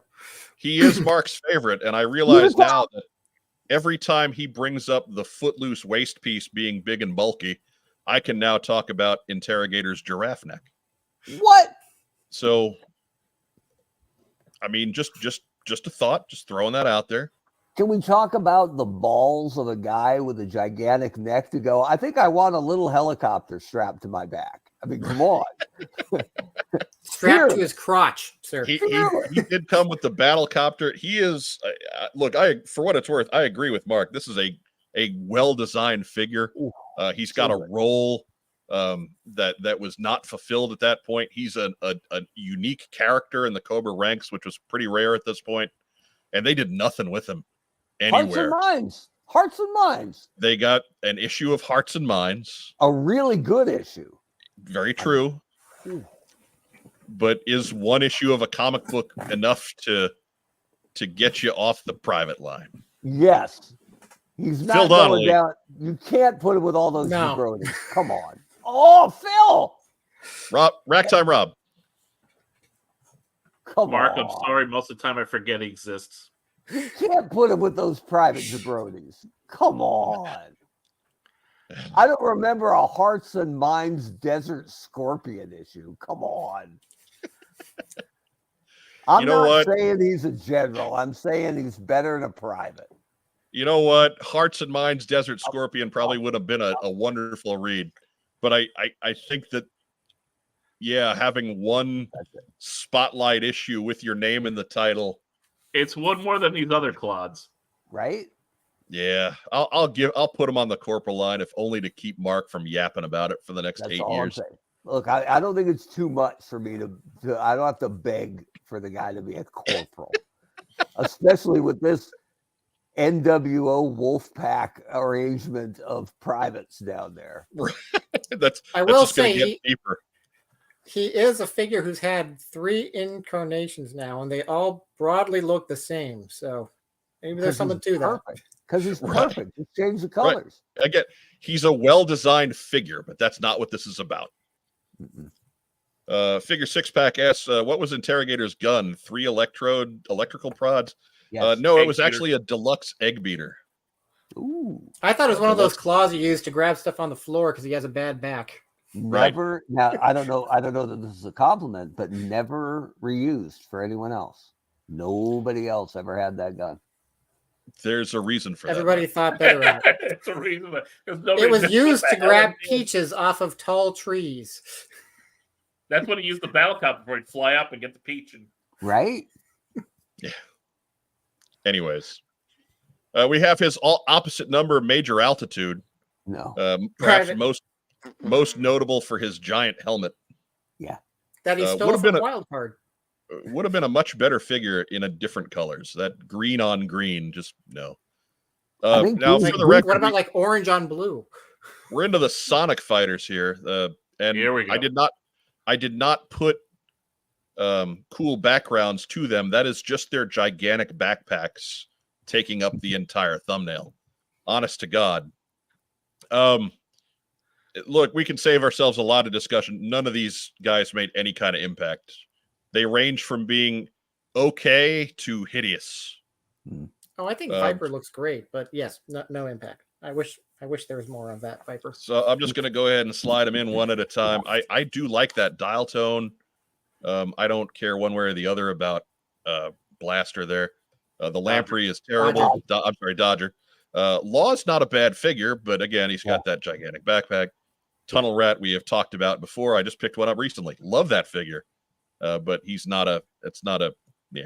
And then the Viper, I kind of like that. I'm not going to put it as a favorite, but nah. And then finally, we've got the Mail Away Lifeline. Notable, if only because he's got no gun on his leg. He was available if you got him from Kellogg's. You bought Rice Krispies and sent away. And I'm just going to put him on the Sergeant line because that's where the original Lifeline was, and that's what this guy is. Does that guy have some value? Is he hard to find? Actually, no. Okay. He is slightly more difficult to find than the original one, but considering how many of them are out there, that's not saying much. He's also still one of those figures that's surprisingly cheap, even bagged. Yeah. When you pour milk on him, he does snap, crackle, and pop. He does. That's his He over. stays- It's been a long time. He stays incredibly crispy in milk.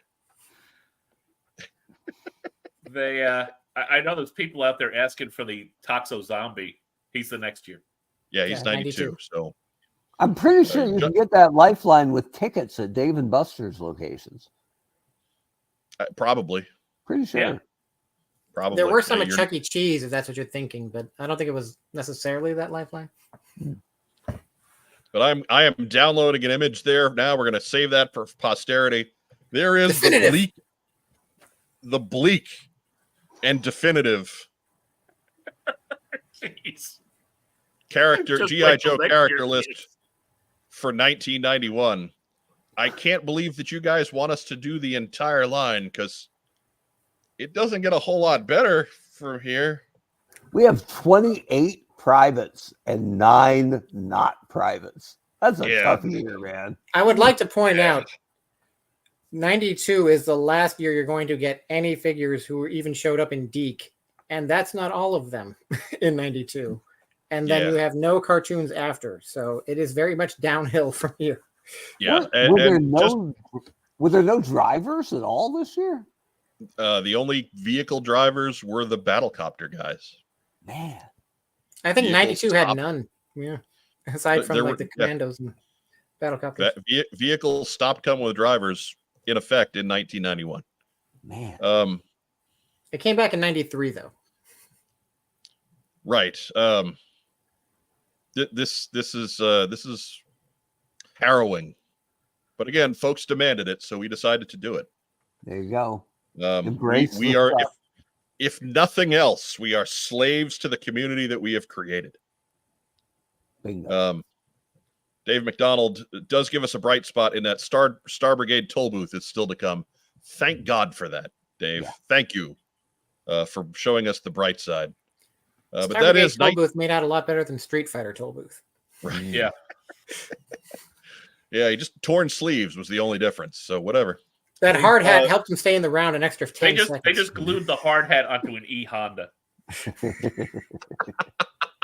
No, they glued it onto the Honda that the Honda beat up. So that's 1991, kids. It's not pretty. A lot of familiar names and a lot of decent figures and virtually no impact. Remember, this is not a good sales year for GI Joe in general. So before you come at us, the figures don't lie. 1992 might do a little bit. It did a little bit better in sales because they introduced the 12-inch line that had characters from previous years, and they lumped those sales figures into the ones for 3 3/4. So don't yell at us when that isn't any good either. Programming note: 92 we'll get to eventually, and then when we do 93 and 94, we're going to do those together because essentially they're the same things just with repaints. And I'm not doing two lines on those. Right. No way we're doing 2 shows on those. That's going to be a 6-hour episode, but Right? Yeah. The figures There's a don't lot of- lie. There But are the original figures, but they're mainly in the sub teams. You know what, Phil? I bet you it won't. I bet you that won't be a 6-hour episode. I bet you we'll know exactly where 90% of those figures are going to go, or 90% of those characters are going to go right now. The figures don't lie. I'm just saying the sheer quantity of us to get through is, even if it is going to the same place every time, you still have to, say their name. So we have a chance to get out of here kind of early tonight. But before we do that, I do want to take a moment and be sure to get our special line read for our friends over at the Bandcamp podcast. Here we go. We are excited to feature them. They are a very funny podcast, perfect for anyone who hates censorship. It's called Bandcamp, and the hilarious duo of Dan and Jennifer host it. Let me find their cool graphic here so Mark can do terrible things. Where'd it He's go? hiding already. Well, he's trying to get his head in the right position so that I'm making Jennifer's- room. the I'm top being of Jennifer's respectful. head has a Hold on. top to it. Where there it is. I have too many buttons. Harry. There we go. Bandcamp is a comedy podcast where they read banned books and try to figure out why they were banned in the first place. This season, they're reading Mark Twain's Classic Adventures of Huckleberry Finn, one chapter at a time, out loud. They are almost done with that one, so if you're, it's a good time to get in there. If you think banning books will lead to a not so great future, and it won't, then Bandcamp is for you. Whether you're like Jennifer, curious to read the books for the first time, or like Dan and a little too lazy to read it yourself because you want your reading without all that reading, you will love Bandcamp. Look for Bandcamp, that is band with 2 N's, on your favorite podcast player and subscribe today. Let's all get banned together. Phil, you look like you're trying to photobomb him. He is. That's exactly what he's trying to do. And I was referencing the ending of Police Squad. What we got to do, Mark, we got to get you a wig. I gave her a beret. I thought that was pretty good. I mean, it looked more like a yarmulke, but sure, whatever. you know what? I'm not judging. Yeah, headgear is headgear. It's no problem. Mm-hmm. I'm just saying, as a beret, it was not a good beret, but it wasn't raspberry. That's your problem. Firefly notes that Phil is totally creeping me out. More people need to watch Police Squad. I'm just going to say that. Mm-hmm.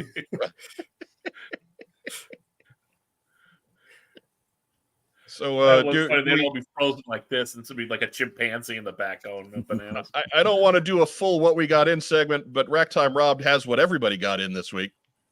So go ahead and share that with us. Real quick, Racktime Rob, give us the 5-cent review and the nickel tour. All right, the Vamp. Here we go. The big window here. The clutch figure is outstanding. Take him out of there. Huh? Take him out of there. Let's see him. I got him stuck to the wheel and everything. Mine's holding the steering wheel and the gear shift. Well, I've never looked bolder. Look at this. and that's saying something. Your forehead is an advertisement. The Hulk's enemy was the leader.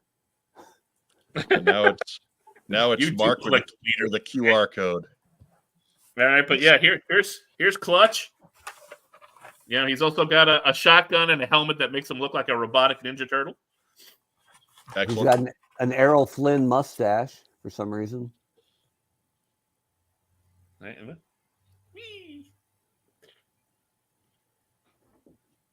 Damn, where'd that go? Leave it for later. All right. All right, and here we have the Vamp. Windshield pops down. Very cool. Hold it up to the camera more, Rob. We can't see what you're doing.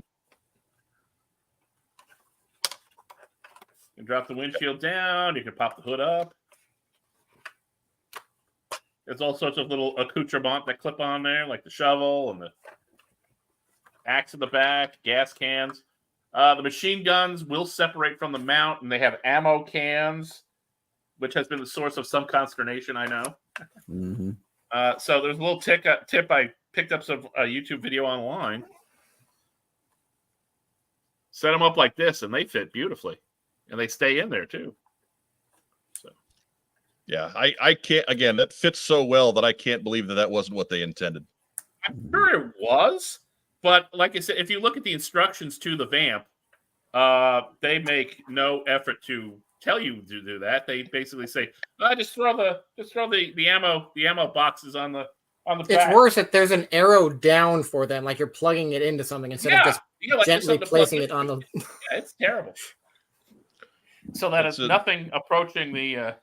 Don't follow the instructions. Look at that picture, or find those helpful videos online than I did. So, Racktime Rob, if you're going to rate it on a scale of 1 to 10, what would you give the Vamp? I would give it a 9. All right, strong work.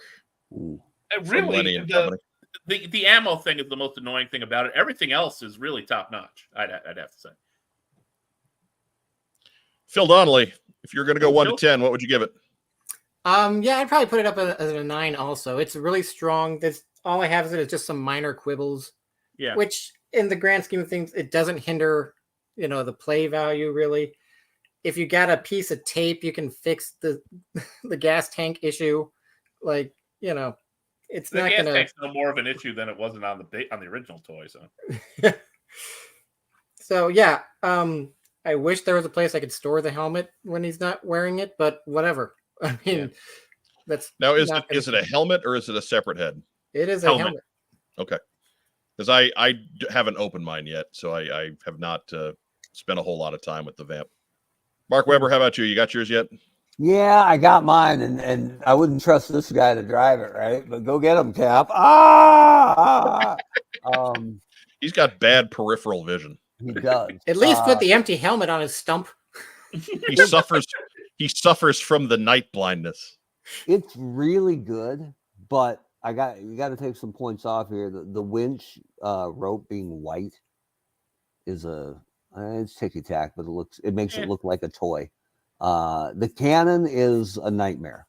Even when you fix the ammo cans, the idea that you have removable 30 caliber guns makes the whole thing a little bit rickety, and it barely attaches. The knob it attaches to, when you try to swivel it, it pops off a whole lot. It's It's a short knob, yeah. I know what they were trying to do, but I think the cannon is a big mistake. Should have been done a lot better. I do like a lot that a lot of the additional stuff, the lights, the oh crap handles, are attachable or removable if you don't want them. That's great. But the winch is a little bit ticky tack. The cannon is a gigantic miss. And this right here, right? It's a pretty good shotgun. No, it's not. Right? Yeah, that's a Oh, problem. you're spent. Ooh. That is 100% garbage, right? Oh, mine's good. Well, mine isn't. And Yeah, I didn't do right. anything to that. That's how it came. Mine is mostly So- straight. The tip bends. But Yeah, look, that's Yeah, it's a soft plastic. I can't- I guess I'm just lucky. I can't pretend that I'm unbiased here, right? But other people are doing this right. So with the guns, absolutely. yes, with Look, the look. guns. So Yeah, get it for- right. From the beginning, that soft plastic. I think if you go back to when we're talking about the very first wave of classified, we're griping about the soft plastic on the guns. Yeah. How are we Oh. this far into it and it's Right. still an ongoing problem? Now this isn't a killer for the vamp, right? Because all clutch needs to be clutch is the pistol. So no Right. problem. At least this isn't Flint's shotgun, but it Right. has been iconic weapons over the years. Right. It is incomprehensible to me that this continues to be a problem, that we can't get functional looking weapons just from stability out of the classified line on a consistent basis. That's a real problem. Yeah. It's not good. And so, Yeah, Mark, again. on a scale of 1 to 10, where would you put the vamp? 7. I got to mark Okay. it down for the cannon, the winch, the shotgun. And one thing that worries me, the wheels it's hard to replicate or show, but I don't know if they have flex in them to let them use the shocks or what, but I'm a little worried about the wheels long term on what's a decently heavy item, because I don't know about that long term. We'll see. 7. All right. So if we average up those 3 scores, it's a 25. So about an 8 out of 10 from the What's on Joe Mind team. So there you go. There's our nickel review of the vamp, coming soon to a short clip near you. TC notes that a working trunk would have been nice. I don't know. Eh. I can't Yeah. imagine this vehicle having a working trunk with all the stuff Right. on the back. Right. It's for all the That's stuff originally that's where all back the there. ammo went. So maybe some kind of storage unit, maybe not a full trunk, but something would have helped. But anyways, It deserves a ton of credit for the rear view mirrors. I don't know if you can tell here, but they're functional. They're Yeah. actually mirrored, not just silver. They're mirrored. That's pretty slick. Greg Augustin correctly notes a trunk for Phil's loose helmet. Win. There you can go. bend 'Cause, that gun in there. Phil is going to lose that as easily as Rob loses the regular helmet. So, but real quick, let's go ahead and roll into shout outs since we're running longer than I would have liked. Phil Donnelly, you're our guest. Shout it out. Talk to us a little bit for a second about articulated points. Yeah. So shout out to Patrick Stewart. He's my co-host on Articulated Points. We're a toy podcast. We cover G.I. Joe, Star Wars, Transformers, just anything that tickles our fancy, up to and including Disneyland. And we have done a live stream for the G.I. Joe panel at San Diego Comic-Con before, so that's one of the reasons why I'm going to try and get this one for WonderCon. But again, nothing's guaranteed until I get in there and get the thing going. So fingers Right. crossed.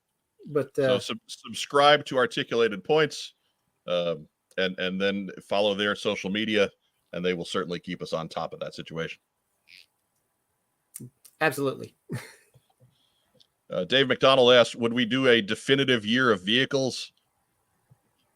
We'd probably do a couple of years at a time. I can't see, like if we did a 1982 vehicle year, that would be It'd be fun in the early days. Yeah, real quick. We'd have to do like 82 and 83, I think. Be quicker in 91 Do we really need a definitive list of the motorized action packs? because the Yes. axe is the general, baby. General axe.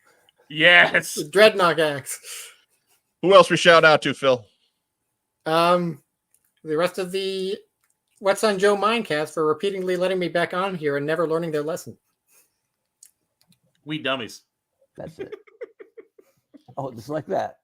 Just Rack Time Rob, shout it out. Shout out to Phil because he can't hear me now. No, he can hear you. I can always hear you. He can hear you. He just can't answer back. It's shout out, of course, to our studio audience or continue to tune into our tomfoolery. And, we're running long, so I'll keep it short because Mama's Family's coming on.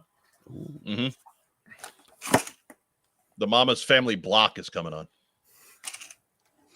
That's it, Rack Time Rob. Yeah. Mark Weber, shout it out. Shout out to my oldest friend, Brent Rotundi, who's my tag team partner on the Eternal Baseball podcast every Sunday night, 9 p.m. Eastern. We're bringing the best hour of baseball you'll see all week. And Eternal Baseball had a really good month. So subscriber count is up, a lot more traction on Facebook. So we appreciate the people who have found us. If you like baseball, check out eternalbaseball.com. And subscriber count is up, Mark. What is that like? I mean, I'm telling you, I don't even know. It's pretty impressive. Maybe we'll give some shout outs to What's on Your Mind on that podcast.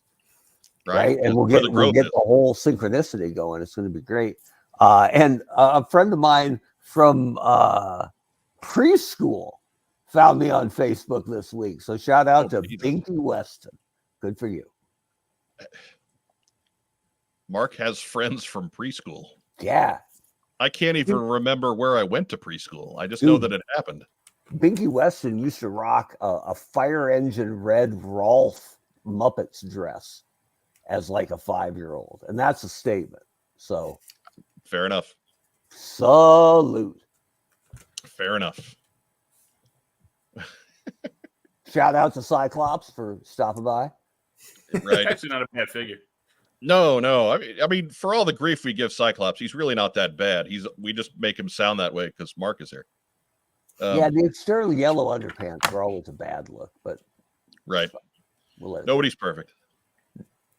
Anyways, I'm going to reiterate Rob's shout out to our studio audience. Thank you so much for joining us live.